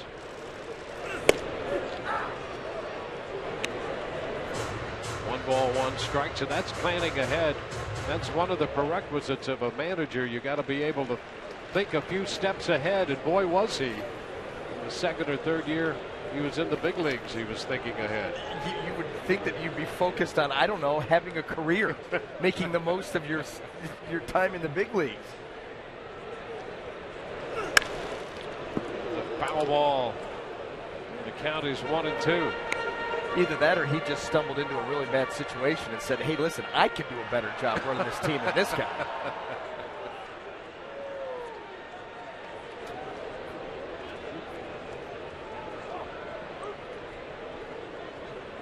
Just good long-range planning. Hey, you know, you got to have a dream and a plan. You know, manager, first, second inning, he's got to be thinking about a couple innings ahead all the time. That's what Joe does so well. You know, everything, those late, nice fastball there by David Price, those late in the game pitcher moves, you know, those are thought out before the game. Certain scenarios, where the game's at score-wise, certain parts of the lineup he likes a certain pitcher on. That's all predetermined. How about that one? Far reaches of the zone, up and away on that edge of the strike zone. 6 strikeouts now for Price. A couple of called third strikes here in the 5th. And there's James Jones.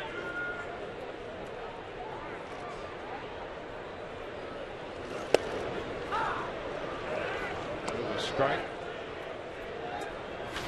Jones getting a chance to play with Michael Saunders out with a hyperextended left knee. Jones into center. Romero in right field. With the outfield shuffling.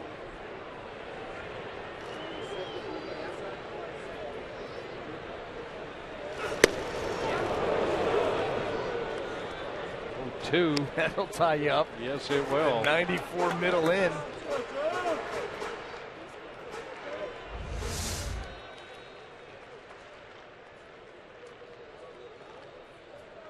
Yeah, that could hurt your wrist, too. Oh, yeah. Trying to hold up like that.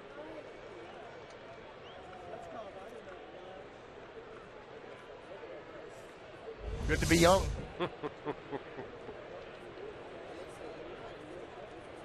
Yeah, it allows you to step back in and work on the next pitch. I'd be scheduling surgery right now. That's right. Strike 3 call. 3 called third strikes here. A double and 3 strikeouts in the inning. Here's the strikeout pitch.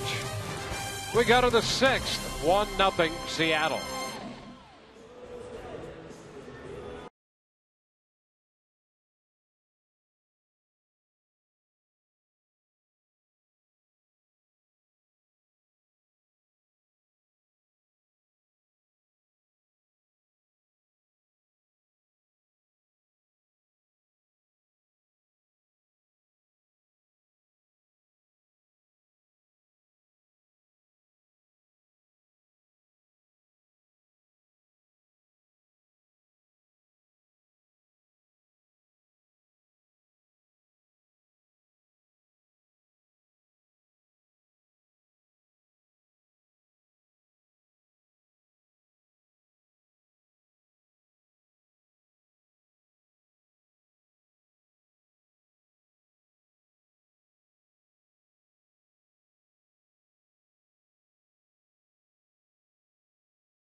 1-0. Will Myers will lead things off. Leadoff hitter tonight for the first time in his career. We caught up with Will and asked him about late night before the game.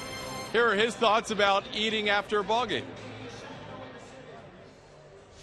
I don't get too hungry after games. I don't eat much after games. For some reason, I just can't eat. I like to do a lot of sleeping after games because it's nighttime. So that's my thing. That's your late night thing? Yeah, sleeping. How about unwinding from a game? TV, music, chill? You're just I'll go back and watch some TV, but try to get some sleep. That's the main focus. That is the main focus. When it's nighttime, it's time to sleep. There you go, guys. Philosophy to live by. When it's nighttime, it's time to sleep. Will didn't even know before the game that he was in the game. He said he looked at the lineup, middle of the lineup, no name, thought he had an off day. It wasn't until later on that he checked back that he was at the top of the lineup. He did remind me the team's 2-0 when he hits leadoff. Those were spring training games. Back to you. All right, thank you very much. There are a lot of guys who could do well to live by his motto. It's nighttime, sleep. Oh, a shot right back to the mound. And Myers is out, pitcher first. Well, that was a wake-up call right back to the hill. And Iwakuma made the play. I'm sorry, Dwayne. I'm sorry, but I could watch Will Myers be interviewed round the clock. The clock. It's just simple to the point. Yeah, it's dark out, so that's when I sleep. It's nighttime.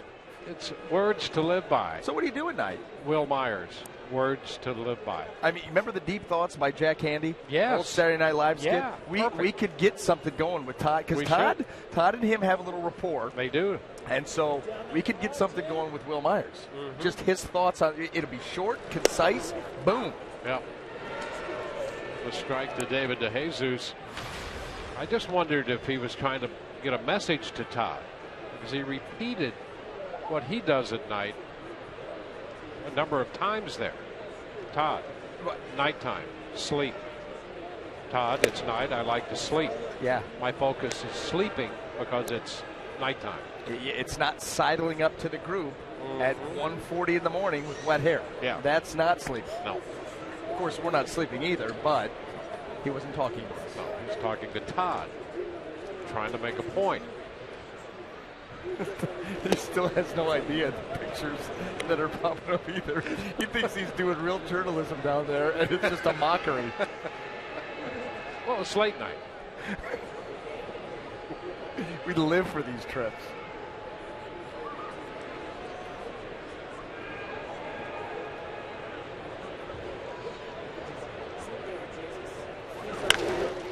That's a foul ball just outside the bag.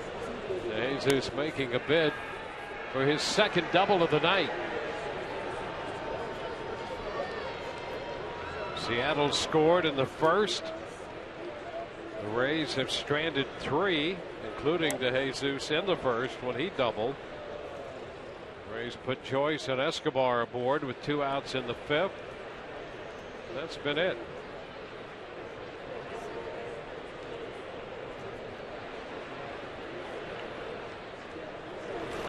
Ground ball off the glove of Iwakuma. He recovers, and the underhanded flip to first. So both Myers and DeJesus.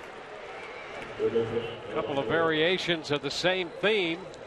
2 up and 2 down. Iwakuma showing the ability to field his position and stay with that one. Be able to snare the one from Will Myers, who was hit hard. Look at that pitch count. I mean, his high pitch count right here, well, somewhere around there. I just covered it. That is the goal. That's what you would love to have. You'd love to have. That's why in spring training, your first outing, you can't even talk to this guy pitching. Seager takes care of the roller off the bat of Longoria. Bottom half of the 6th coming, 1-0 Seattle.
To Seattle's Safeco Field.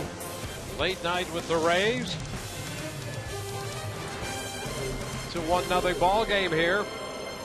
And fans, don't miss tomorrow's Wednesday showdown presented by Mazda as the Rays take on the Seattle Mariners at 3 o'clock. This is the year of the showdown, the breakdown. We've got it all. Apparently, that shot of me, I had one of my rants and tried to keep my head from exploding. I don't know where they're getting all of these. Yeah. Bottom of the sixth, first pitch, and Romero chops it to third.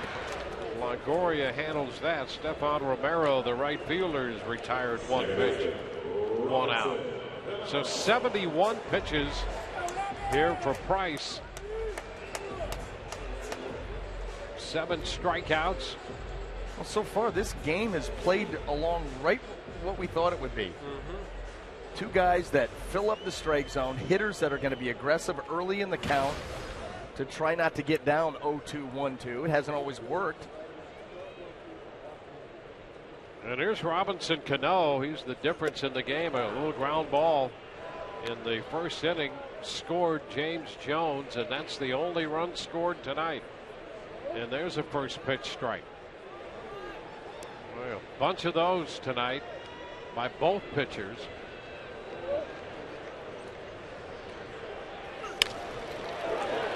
Into center, and that's going to fall for a base hit.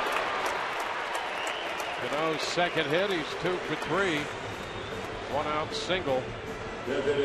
He came in to the ball game tonight, 8th in the American League with 45 hits after having 2 last night. Drove in a couple of runs, drives in the only run tonight, his second hit again. Having a good series, but he's facing pitchers that he has seen a bunch. Obviously coming over from New York, same division. Yeah, he had 57 at-bats in his career against David Price coming into this game, hitting a little over 260 off him. He's 2 for 3 against him tonight. Fastball for a strike to Corey Hart.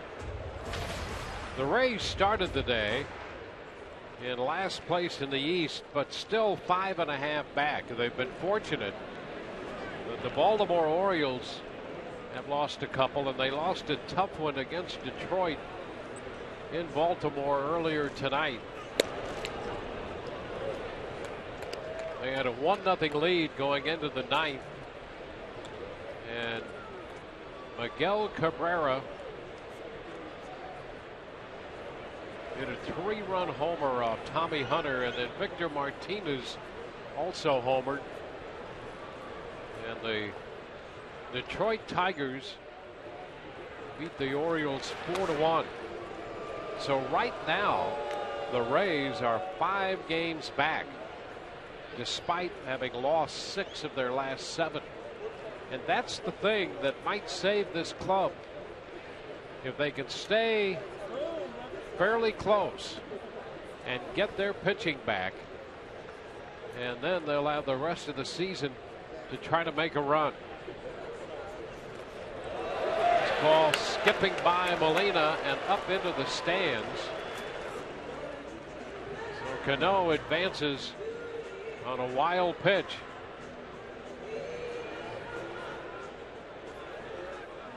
Cano tried to go to third. He said, hey, wait a minute. Gary Cedarson just shot him the double gun and said, hey, back to second. That was good. Just asking.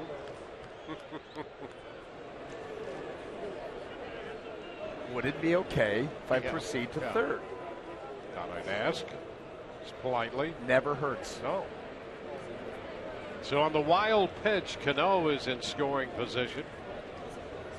It's a 2-ball, 1-strike count to Corey Hart.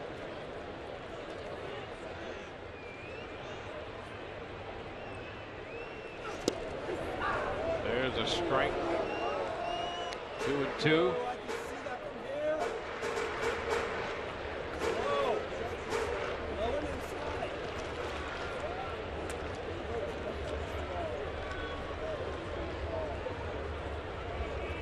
Here we are in the 6th. Price has thrown the ball extremely well, but the Mariners have had base runners on base in 5 of the 6 innings and in scoring position in 5 of the 6 innings. Escobar short handles this one, and Cano goes to third. He's there with 2 outs.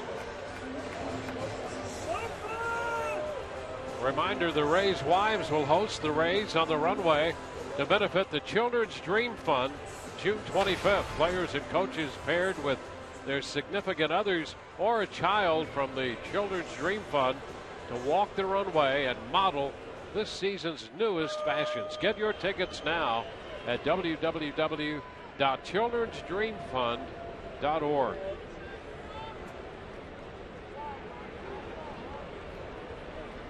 Here's Justin Smoke. 0 for 2 tonight. Cut and a miss. Retired back in the second on a good play by Escobar, moving to his right with a backhanded stop toward the hole.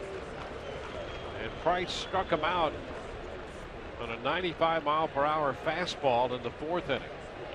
And the way this thing stacks up, any additional run is crucial. High popper, left side. Escobar out there from shortstop, makes the catch.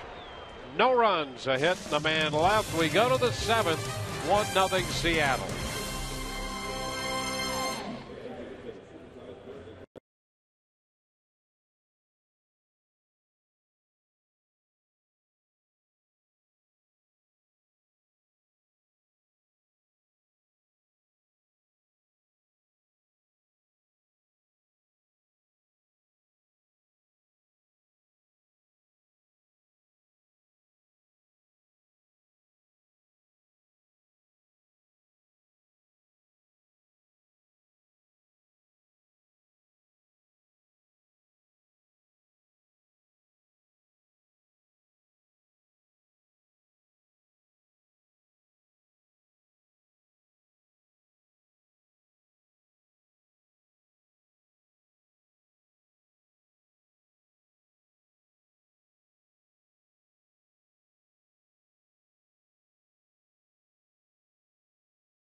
Tampa Bay Rays baseball on Sun Sports is brought to you by the Florida Department of Transportation.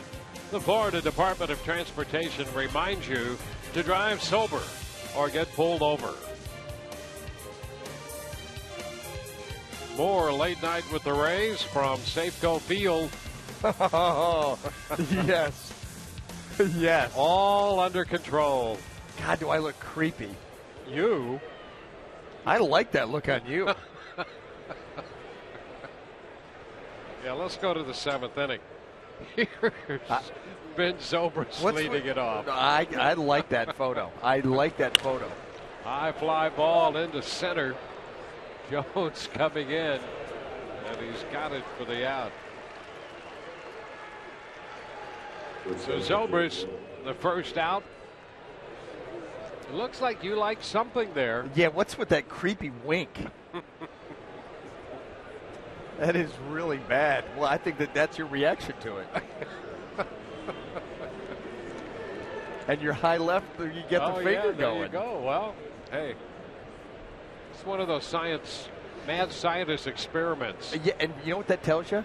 That tells you that if that coif of hair of yours ever starts to go, and at this point, obviously it's not going to, but if it did, you could go bald and you could pass. Some guys, they shave and they go bald and it looks ridiculous.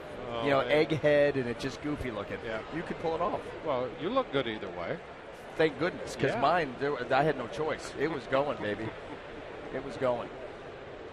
And I wasn't going to be that, hey, nothing to see here with a little, comb over or anything like that. It just.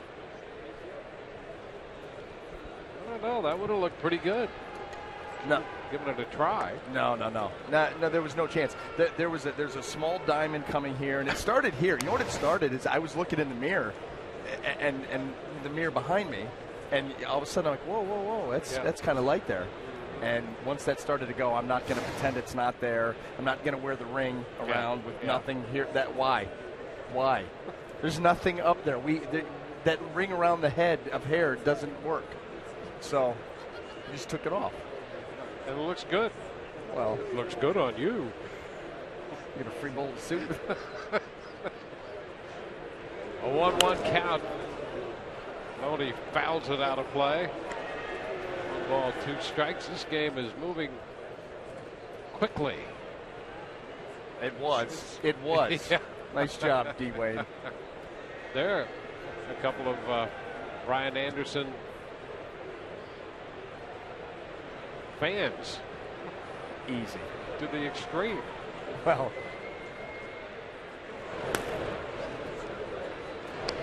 Two balls, 2 strikes.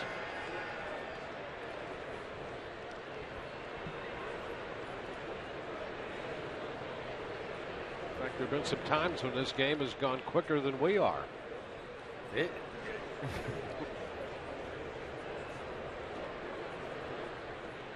Kuma runs the count full.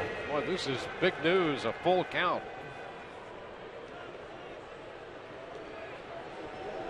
And a long trip just to see Todd. Well, look at the shirts. 32 stadiums, 32 years, 1 lifetime.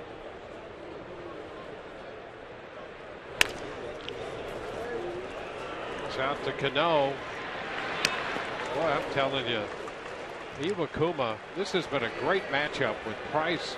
What David Price has done and what Sachi Iwakuma has done. 2 up, 2 down. Here's what's coming up tomorrow on Rays Live, the pregame show presented by your Gulf Coast Honda dealers. Web Wednesday. It's a day game tomorrow, and Jake Odorizzi interview. And listen, Web Wednesday, it's no longer just Twitter. They've opened up email because, listen, our Web Wednesdays have been lacking. They've been lacking. Let's be honest about it. So emails have opened back up. Throw the challenge out there. Just overwhelm us with questions. And if the emails were working, if it's not broken, why try to fix it? So there you go. You can tweet your questions or email your questions tomorrow. And, that's going to be a day game, so that could be a significantly different audience. 3:40 Eastern. That could be good. Yeah.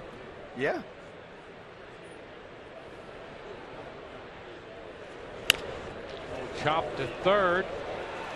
Seager up and out. A 1-2-3 inning. 7th inning stretch time for the folks in Seattle. It's 1-0 Mariners.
It has been a great pitching matchup here in Seattle. Late night with the Rays from Safeco Field.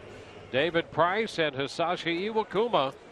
The matchup 1-0. Seattle scored a run in the first, and that has been it. With Brian Anderson and Todd Callis, Dwayne Stats, great to have you looking in tonight. And on to the bottom of the 7th, David Price delivers his first pitch, and it's high to Seager. Kyle Seager, Dustin Ackley, and Mike Zunino due up.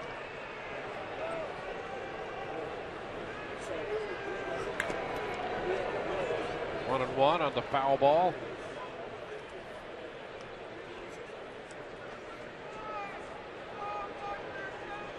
Another bruise. Catchers, they take a beating. Can laugh about it now. Boy, I'll bet that gets old. Just constantly nicked up.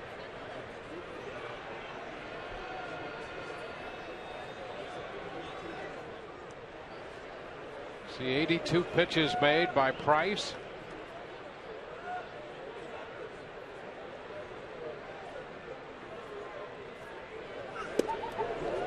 Cutting them is. David Price making his first start ever in this ballpark.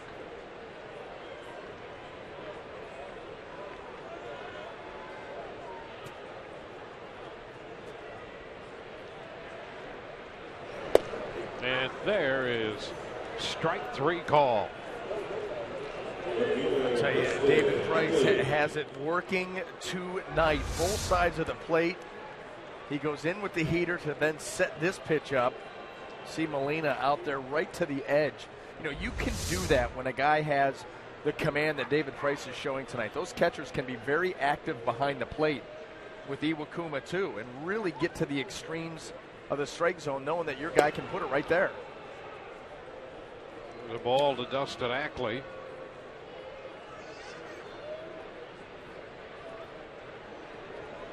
Rays had made 6 trips into Seattle, played 20 games with David on the active roster, and finally he makes a start here. 2 balls, no strikes, the count.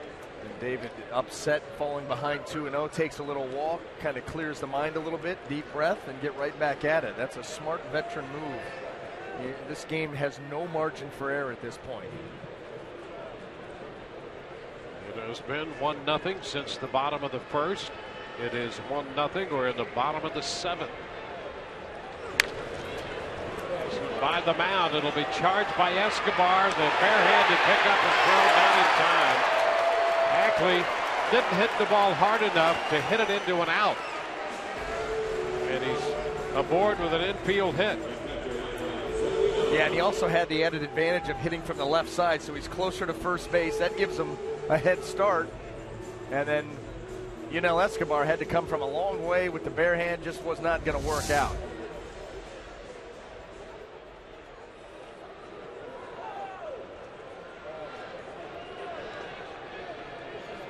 So the infield hit puts Ackley at first.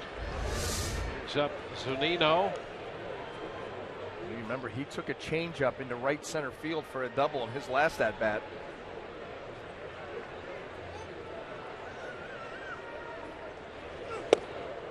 Pitch is down and in. We mentioned Zunino with the University of Florida.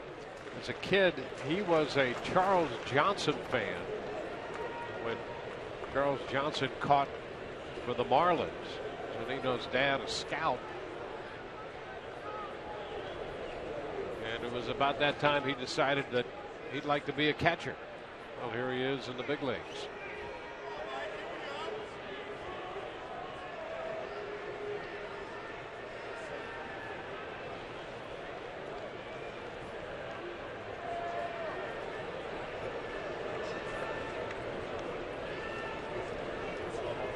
Ball, no strikes, the count. Move to first. Diving back safely is Ackley.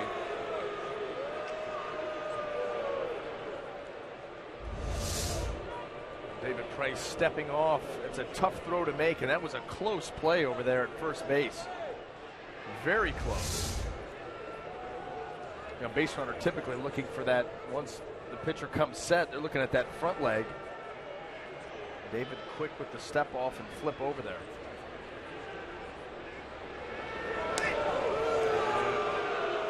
Again to first, Ackley back. Yeah, and you know what? That wasn't even a real move by David Price. He just is banking on the fact that if Ackley's going, he's going on first movement, which is what you're going to do off of a lefty. So he just picks up his front leg and goes over there, and you saw how he was diving back in. Big lead.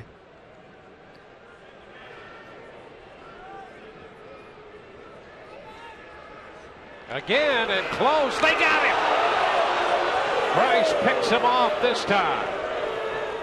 David Price picks off Ackley. Well, and Lloyd McClendon coming out, but you know, Dustin Ackley was playing with fire over there. I mean, a couple of close plays and another step off. Look how far he's got to dive back in. Well, it certainly looked like Loney got the tag down there on the arm. Oh, here's a great shot. Doesn't get there. And he got him. And with that, Lloyd McClendon concludes his conversation with Kerwin Danley. So David Price picks off his first base runner of the season. And it's not like he caught him by surprise. That's just a bad base running move there by Ackley to get picked off. David's already shown you, I'm paying attention to you, and I've used a couple of different moves to throw over on you, and you still get picked off.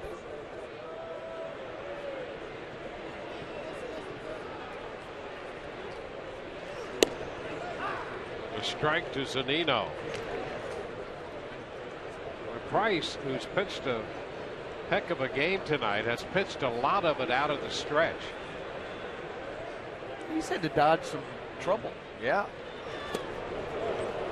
And he took care of the base runner himself right there by picking him off. They've had base runners in 6 of the 7 innings. And been in scoring position in 5 of those innings. 8 strikeouts, no walks. He's given up a run on 6 hits.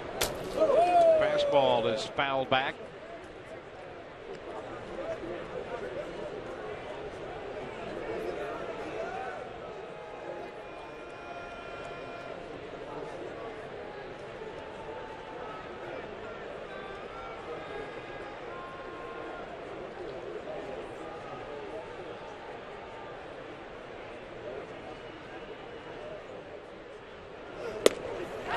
Strike 3 called on a 95-mile-per-hour fastball. 2 called thirds here in the 7th inning. We go to the 8th, 1-0 Seattle.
Eighth inning, Tonight's pitching performance presented by Volkswagen. The Rays facing Hisashi Iwakuma, the 33-year-old right-hander. And through 78 pitches, no walks, just 3 hits. A double by DeJesus in the first, and 2 out back-to-back singles by Joyce and Escobar in the 5th. And only 4 strikeouts. So, he's forcing the Rays to put the ball in play. I think we just saw them all. But the contact has been weak. A lot of ground balls, weak pop-ups. Iwakuma has been as good as advertised and throwing the ball just as well as he did his last time out against the Royals.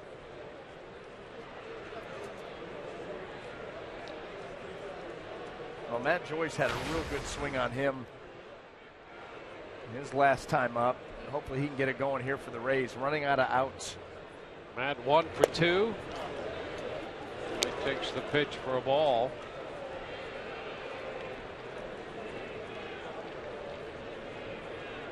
Iwakuma coming into this game had thrown about 50% ground balls. He has 10 ground ball outs tonight. And when he's right, he'll throw a lot of those. And he'll do that obviously because of the split, but even that movement on the fastball, the sinker. Been extreme. Well, he's like a surgeon tonight. He's carving up that plate. 2 balls and a strike. That went down. But because of David Price and the work that he's done, the Rays are 1 pitch out over the plate away from tying this game up. And that's all you can ask for. You pitch well enough to give your team a chance to win, and David has done that. The offense needs to follow suit. It's fouled out of play. 2-2. A couple different approaches to getting the job done. We've seen Iwakuma mostly in the high 80s. We've seen David Price mid-90s plus tonight.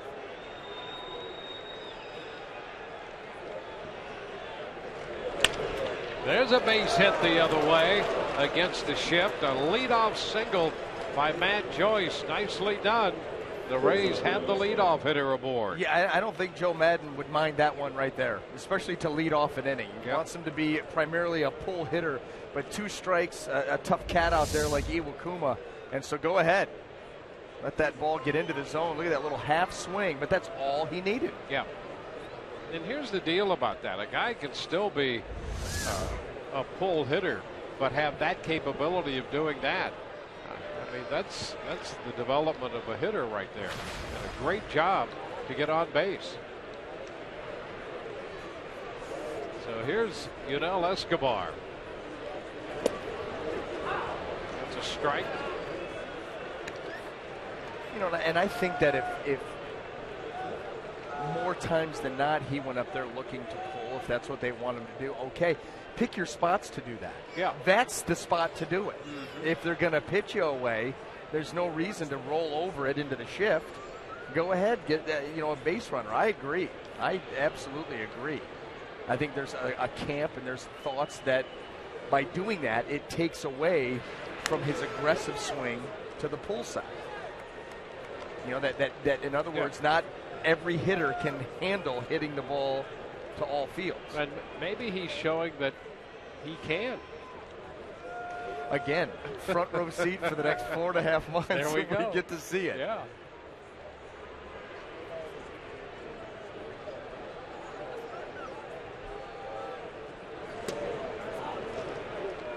One ball, 1 strike. This is where Iwakuma is looking for another ground ball. He would like nothing more than to roll up a double play. Escobar, on the other hand, wants to see something up in the zone. And he's got a better chance of that happening now than if that number on the right goes to 2. Because then you're going to see the split.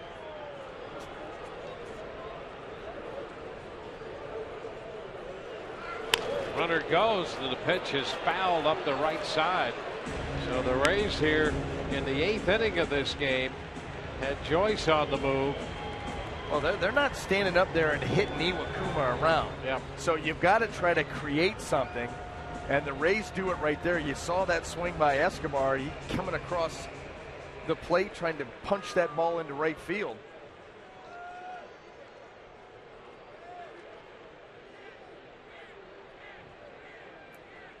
Iwakuma in the mid-80s in pitch count.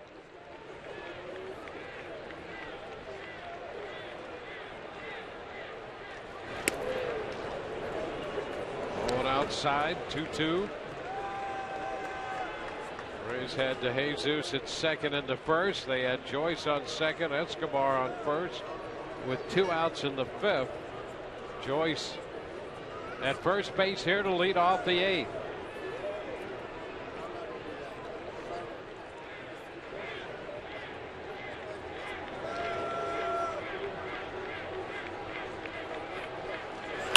Ground ball chopped towards short. Miller to Cano, 1, first base not in time. Ball not hit overly hard. Joyce forced at second. Escobar reaches on a fielder's choice. Got the ground ball he wanted, just not enough oomph behind it. And this is a long flip underhanded to Cano. Really a little bit of a hesitation there before he threw that ball over to Smoke. I still don't think they get Escobar, but. So with 1 out and 1 on here in the 8th inning, Ryan Hannigan will pinch hit for Molina. Well, and Hannigan, look at the number right there. 22 runs batted in, including 4 last night.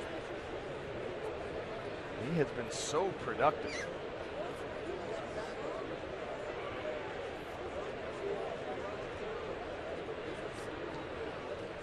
Got more runs batted in than, well, tied right now with Cano at 22. Yep.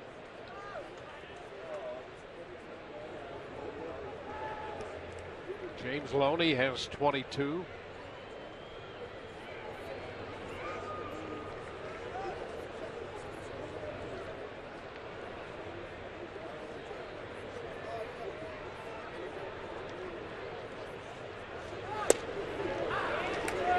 Strike, boy. Perfectly placed. I mean, he starts the pitch off the plate away. Lets a little bit of tail take it right back to the corner. Look where that starts. You can't walk the ball to home plate and place it there any better.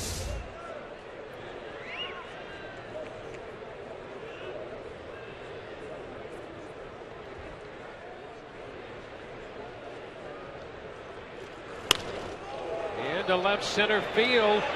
Ackley closing is there to make the catch. Headed back to first. Escobar ahead of the throw. Well, Hannigan took it into left center, and Ackley got there in a hurry. That'll be the 2nd out. Well, here's Will Myers, who in the 1st inning, the very first hitter of this game, made a bid to maybe get one at least up against the wall when he sent Ackley to the warning track and left. So let's see if he can find something to drive here, this time up in the 8th.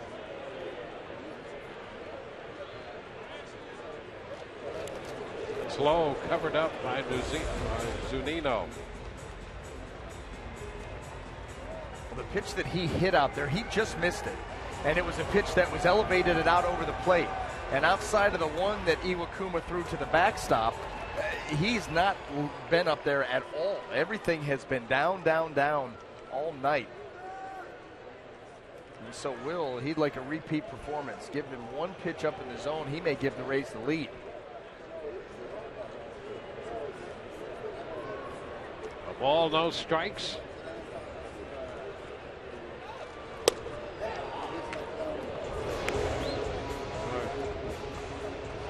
2-0.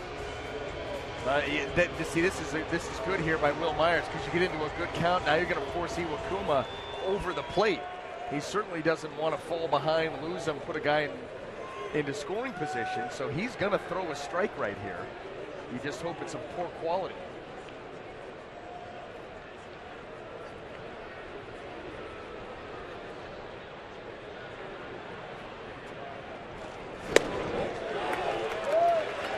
That's a strike. 2-1. Well,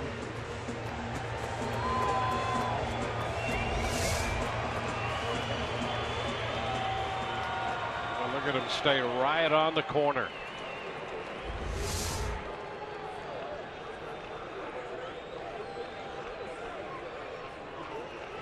Escobar is the runner at first with 2 away.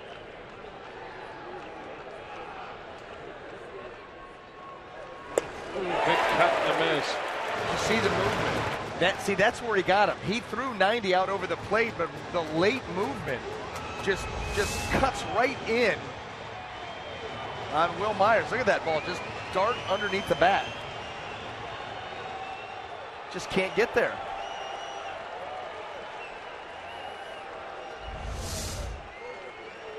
Two balls, 2 strikes.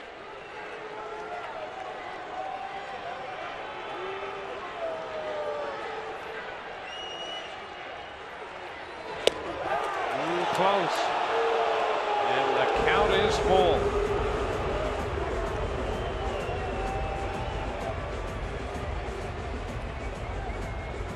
Well, we've only had a couple of these tonight. 3-2. And with 2 outs, Escobar will be off with the pitch at first.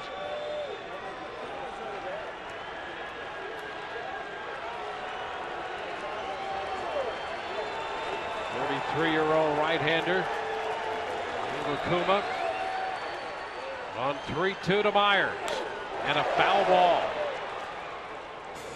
Just a little bit of that one forces another 3-2 pitch.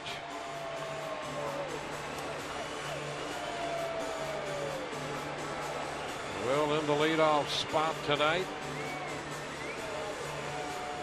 4 home runs. Saw the action in the bullpen. Right-hander and a left-hander for Seattle.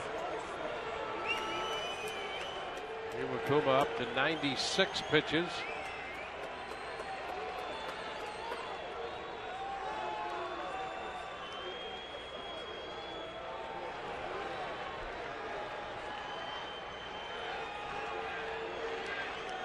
The second 3-2 pitch.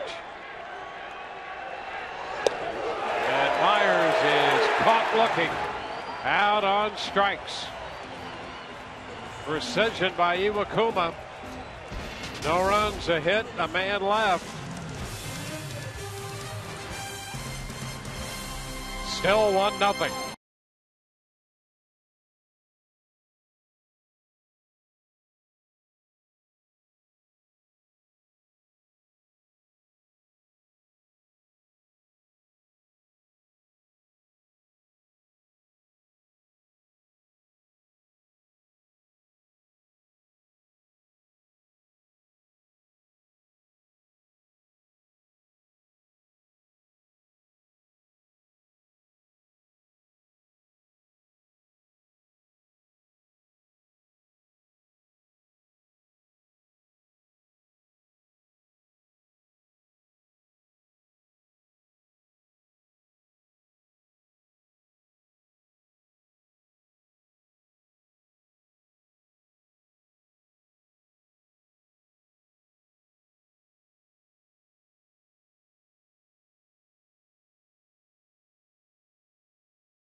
With the Rays trailing 1-0, late night with the Rays from Seattle, Washington. Don't forget, coming up after the game, Rays the post kick.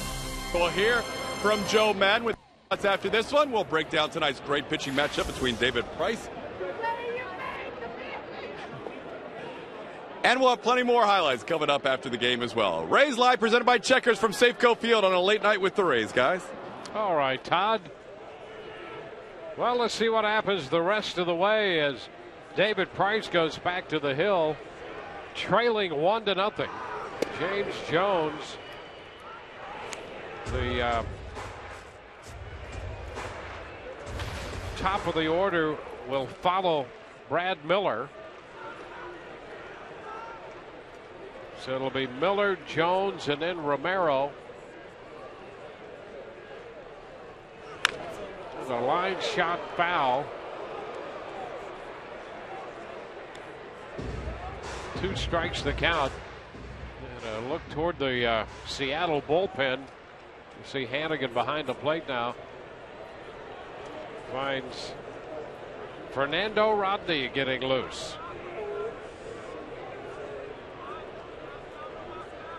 Two strikes the count to Miller.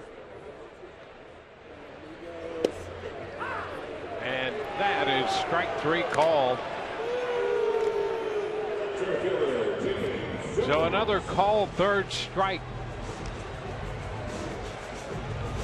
Just ridiculous. 7 call 3rd strikes tonight. That speaks to the quality of the pitch. 2 strikes, the hitters are looking to protect. They're looking to extend the bat. They can't even get the bat off their shoulders because David has been so good with the command. Here's Jones. He's going to bunt down the first base side, and it's picked up there by Loney. So 2 outs in the 8th. As promised earlier in the game, we have the AT&T fan photo of the game. Tweet your photo to hashtag #SunSportsFanPhoto for a chance to be shown in an upcoming game broadcast brought to you by AT&T.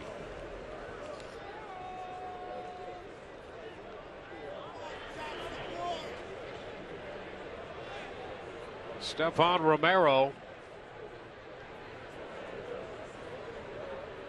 Romero 0 for 3, 3 ground ball outs.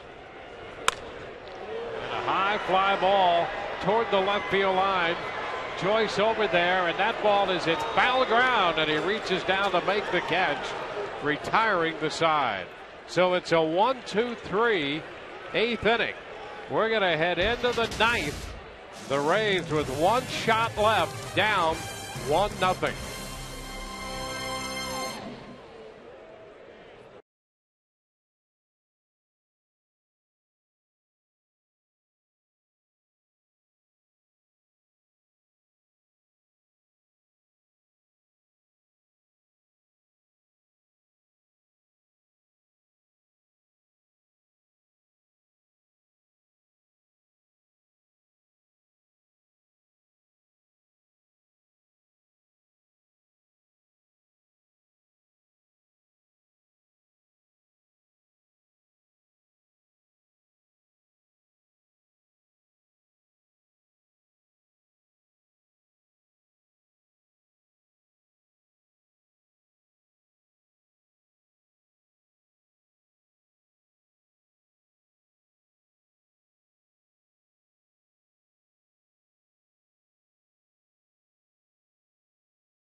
Fernando Rodney walks through the bullpen doors and onto the field to try and close things out for the Mariners in the 9th inning. Rodney with 2 great years for the Rays, especially 2012 when we caught up with him before the game. With his hat perfectly askew, he told us what he missed about Tampa Bay. Miss the weather, the funny manager, Joe. how we dress, how we got comfortable, how we fly, what's the communication we have in the dugout with teammates talking about it. There's a lot of things. He liked the funny manager. He liked the fact that there was no dress code on the charters. And then later on, guys, he said he hoped tonight to shoot an arrow that would go all the way back to Tropicana Field. Hopefully the Rays can prevent that. Back to you. Well, there he is, Fernando Rodney on the mound. He is 11 of 12 in the save department. This pitching change presented by Fiat. What was wrong with the headshot right there? That hat looks straight. Yeah, that's the hat being on him makes it askew when it's straight. I don't like the hat. I'm just going to be honest with you now. Yep. Well, let's see what the Rays can do against their former teammate Fernando Rodney. Maybe they can spin it. Well, David DeJesus has been hot. He might be the guy to start it. He doubled in the first, 1 for 3. And he takes the pitch for a strike on the inside part of the plate. This may be, not that you're going to beg for Fernando Rodney in a game with what he's been able to do so far this year, but what Iwakuma was doing, you take anybody but him. Yeah, I think you're right about that. And now strike 0-2.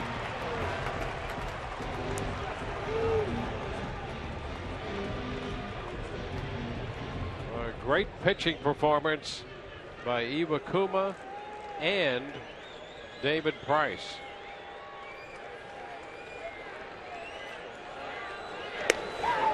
Pitches away. 1 ball, 2 strikes. Evan Longoria on deck. Then Ben Zobrist.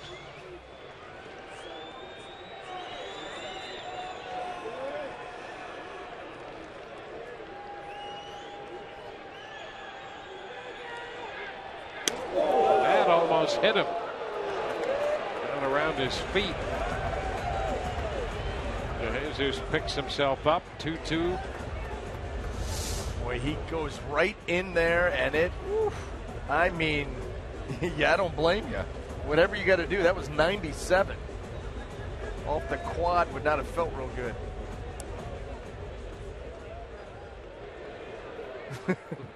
Is David DeJesus never not smiling?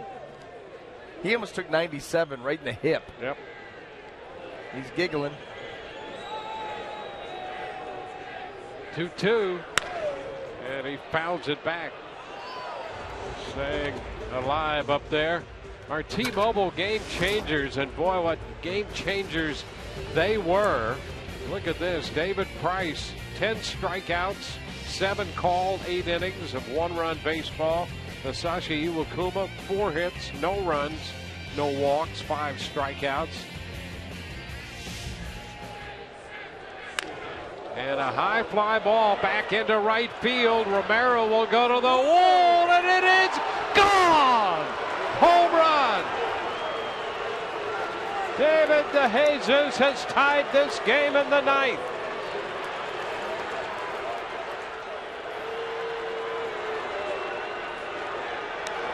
Two pitches prior, he was sprawled on the ground.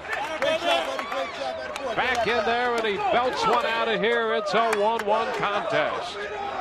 Well, it's either fastball or changeup with Fernando Rodney. Boy, David DeJesus pumped down there after that blast. He has been red hot and comes up with a big blow right there. Well, here it is, changeup, and he was all over it. That ball was up, out over the plate. The timing was good. And David DeJesus egging that ball right over the wall. So he was the guy to do it. 0-2 the count on Longoria.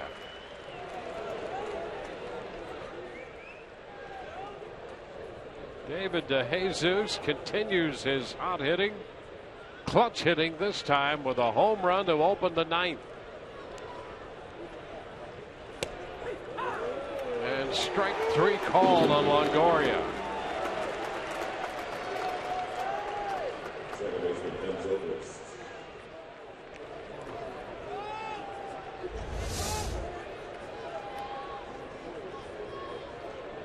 How about those pitches? On the heels of the home run, Rodney working over both sides of the plate. Here's Ben Zobrist. And that fastball is in for a strike.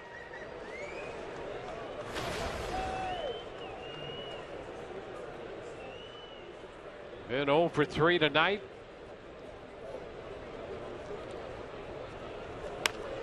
It's popped up. Foul ball. Zunino makes the catch. So 2 outs following the game-tying home run.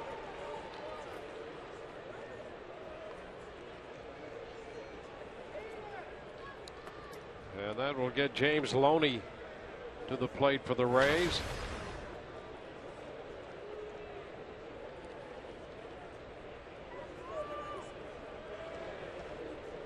Three ground balls for Loney tonight, all of that against Iwakuma.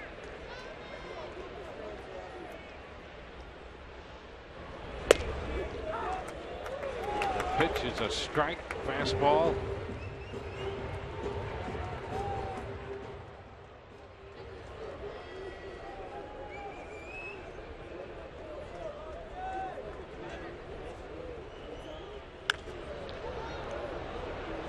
Headed out of play the other way, and that puts Loney down 0-2.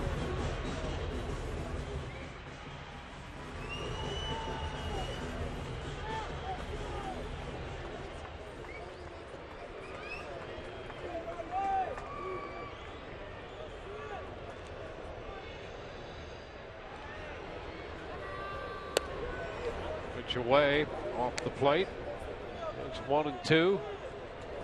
Well, in the East tonight, Baltimore lost, the Red Sox lost, the Yankees lost, the Blue Jays won. Twins beat Boston 8-6 in Minnesota. Rays tied in the 9th here in Seattle. Inside,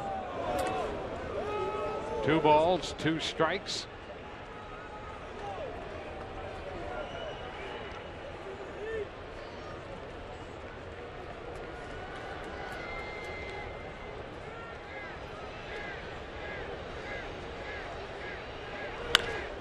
Foul out of play. Iwakuma was very, very good. And David DeJesus got Fernando Rodney for the leadoff home run in the 9th. A strikeout and a pop foul from Longoria and Zobrist. Now the 2-2, and Loney runs it to 3 balls and 2 strikes. Desmond Jennings hoping to get a chance to hit in the 9th inning.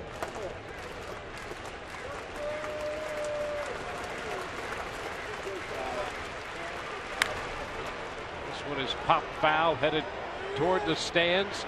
Seager over, runs out of room.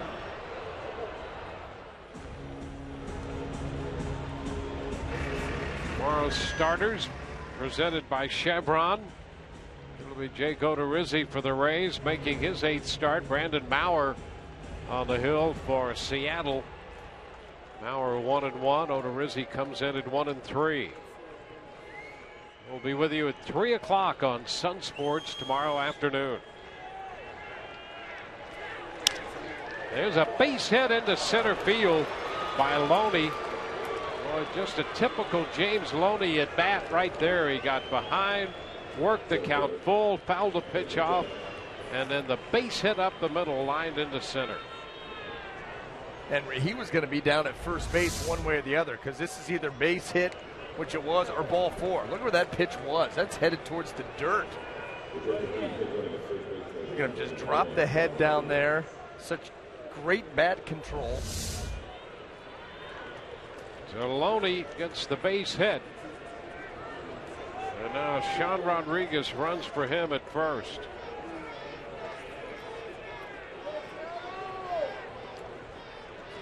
Desmond Jennings, the hitter. And a hot shot that skips past Brad Miller into left for a base hit. Jennings is aboard. So that moves Rodriguez into second. So with 2 outs, 2 men on now. Well, Desmond wastes no time, and he hammered that ball right by Brad Miller. And now you've got Sean Rodriguez out in scoring position. The first pitch right out over the plate.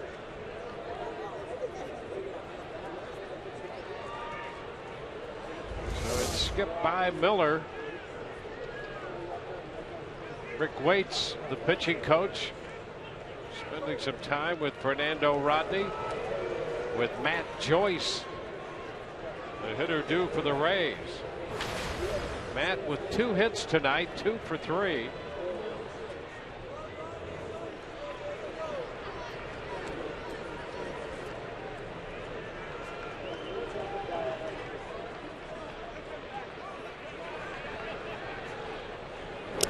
The pitch down and in, picked up by Zunino.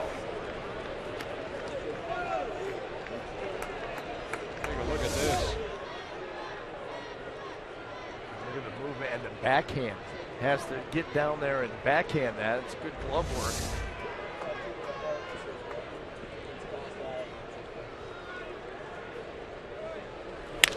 Line drive back into center. Will it hang up? Jones cannot get there. Base hit. Here comes Rodriguez in to score. All the way to third. Jennings and the Rays take a 2-1 lead. Matt Joyce drops one into center field out of the reach of Jones, and the Rays come off the mat to take a 2-1 lead here in the ninth. Yeah, this right here is the case study on why when you've got a guy like Iwakuma out there throwing the game that he threw, pitch count under control, you go to somebody else, that just breathes new life into that Rays dugout. I don't care who it is. And they've come out here swinging and have taken the lead. Here's Escobar. The pitch outside, 1-0. So Matt Joyce with a 3-hit night gives the Rays a 2-1 lead.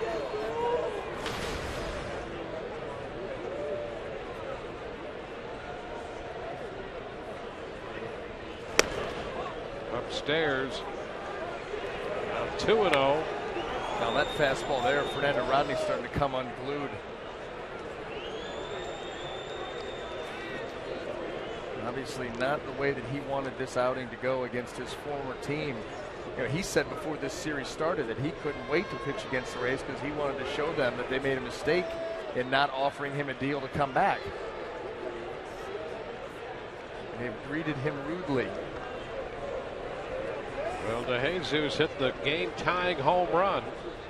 Then he got Longoria and Zobrist, but it was Loney who worked at bat for the base hit. Danny Farquhar up in the bullpen now for Seattle. Pitch inside. John Rodriguez ran for Loney, and he has scored the go-ahead run. Jennings and Joyce with back-to-back hits. First and third. Matt Joyce with the go-ahead run batted in. And there is ball 4. That's going to load the bases. So the bases are loaded, and Lloyd McClendon comes out to make the pitching change. The bases are loaded with 2 outs. The Rays have scored 2 runs.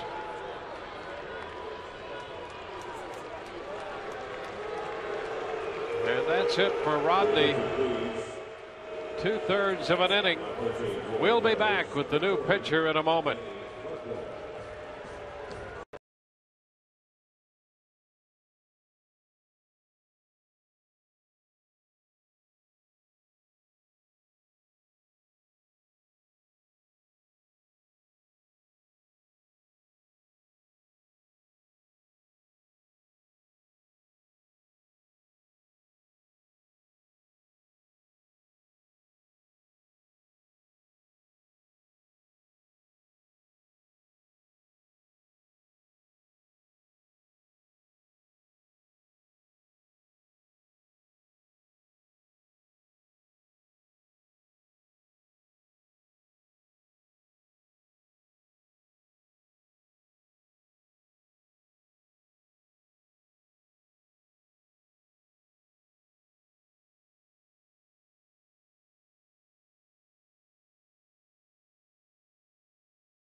Ninth inning, give a nod to the troops with the Alex Cobb military-themed bobblehead when the Rays take on the Red Sox Friday, May 23rd.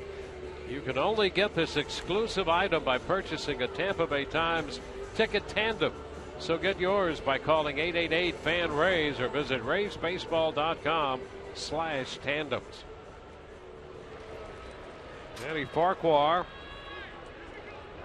comes from the Seattle bullpen, replacing Fernando Rodney. And here it's a bases loaded situation here with 2 outs. More than a strikeout an inning so far for Danny. And Ryan Hannigan facing him. Hannigan entered the game as a pinch hitter in the 8th. Bats again here in the 9th.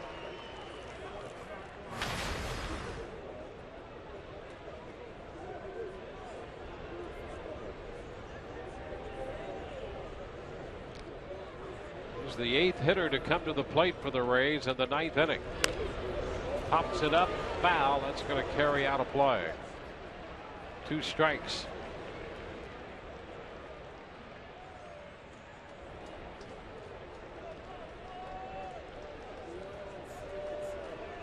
Two runs, 8 hits for the Rays. 4 of those hits in this inning.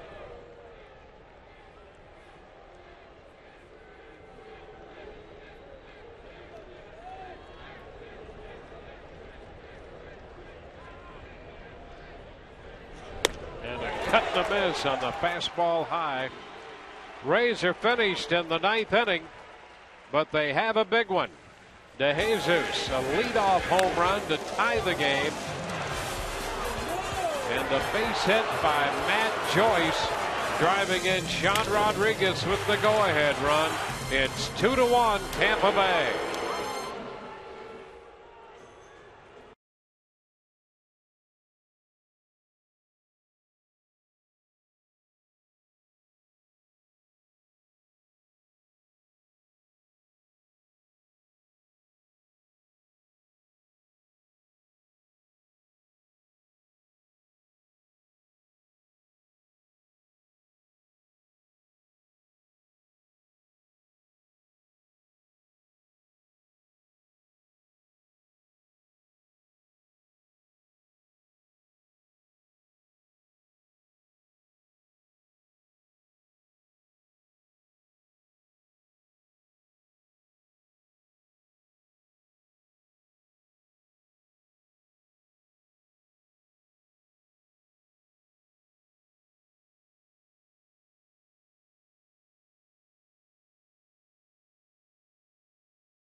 Rays put up 2 in the top half of the frame to take this lead after trailing all night 1-0. For David Price, 97 pitches through the first 8, 10 strikeouts, 7 called, no walks, a run on 6 hits. And in the 9th, Robinson Cano will lead off. Corey Hart and Justin Smoke due up. He'll have to wade through the middle part of the order. David just thrilled to be out there. This could have been the end of the ball game, and his offense comes back, gets him 2 runs to give him this chance to finish it. Grant Balfour getting ready in the bullpen just in case. But you're right. If he's going to get this one tonight and complete it, he's going to earn it. Cano 2 for 3, and the first pitch to him is a fastball for a strike.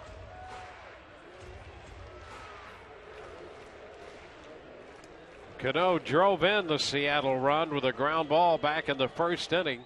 Since then, he has doubled and singled.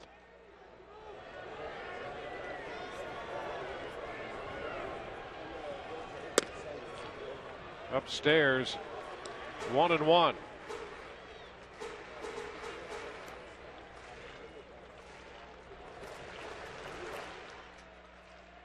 Price made 100 pitches in his last outing.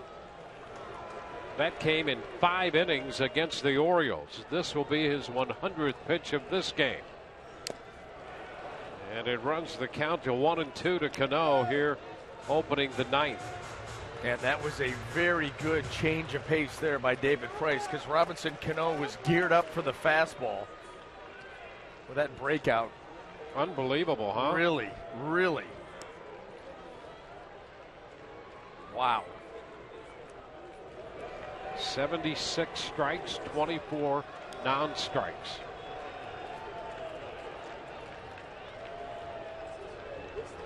His season's high this year was 118. That came against the Yankees 2 starts ago in New York.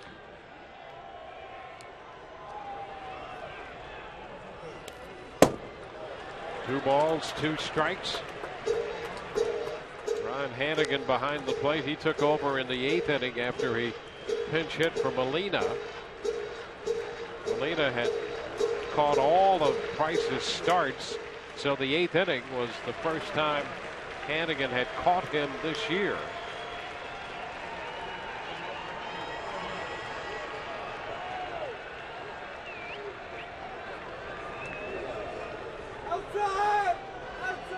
The 2-2. The count's full. Well, our first bit of drama in the bottom of the 9th.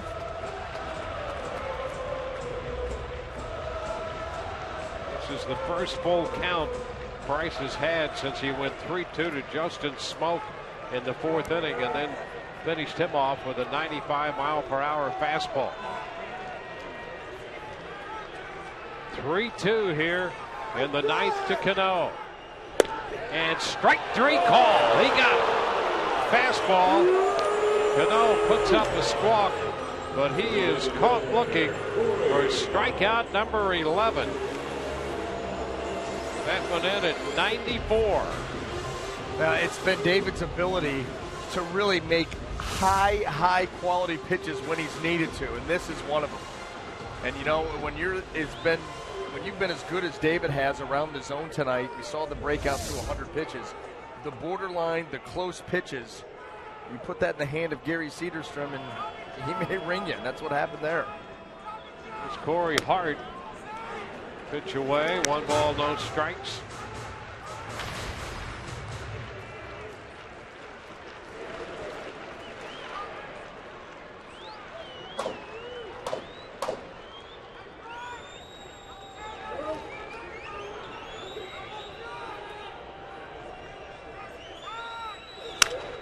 Fly ball into left. That's Matt Joyce making the catch on it. 2 gone. That one off the end of the bat. And I think it cracked it. So 2 outs here in the 9th inning. And Justin Smoke, the Seattle first baseman, is the hitter.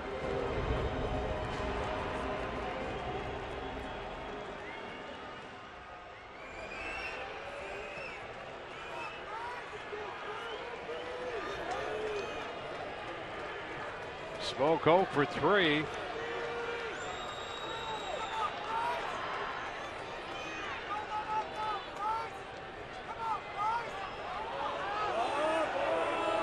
Hannigan and Price, they get squared away here before they face Smoke.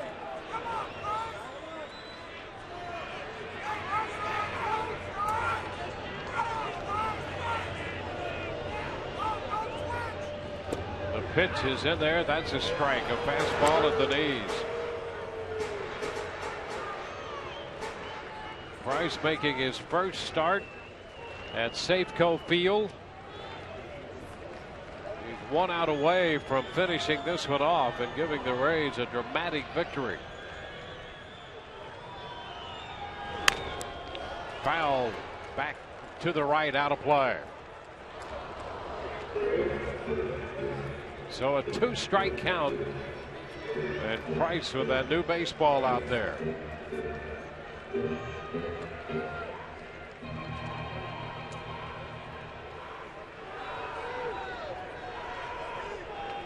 Trying to go the distance for the second time this year.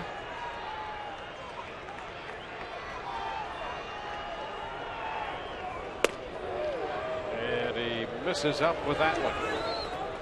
1 ball, 2 strikes. He had 12 strikeouts when he beat Minnesota 7-3 on April the 22nd. He has 11 strikeouts in this one.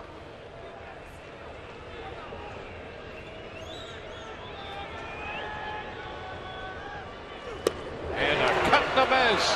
That makes it an even dozen.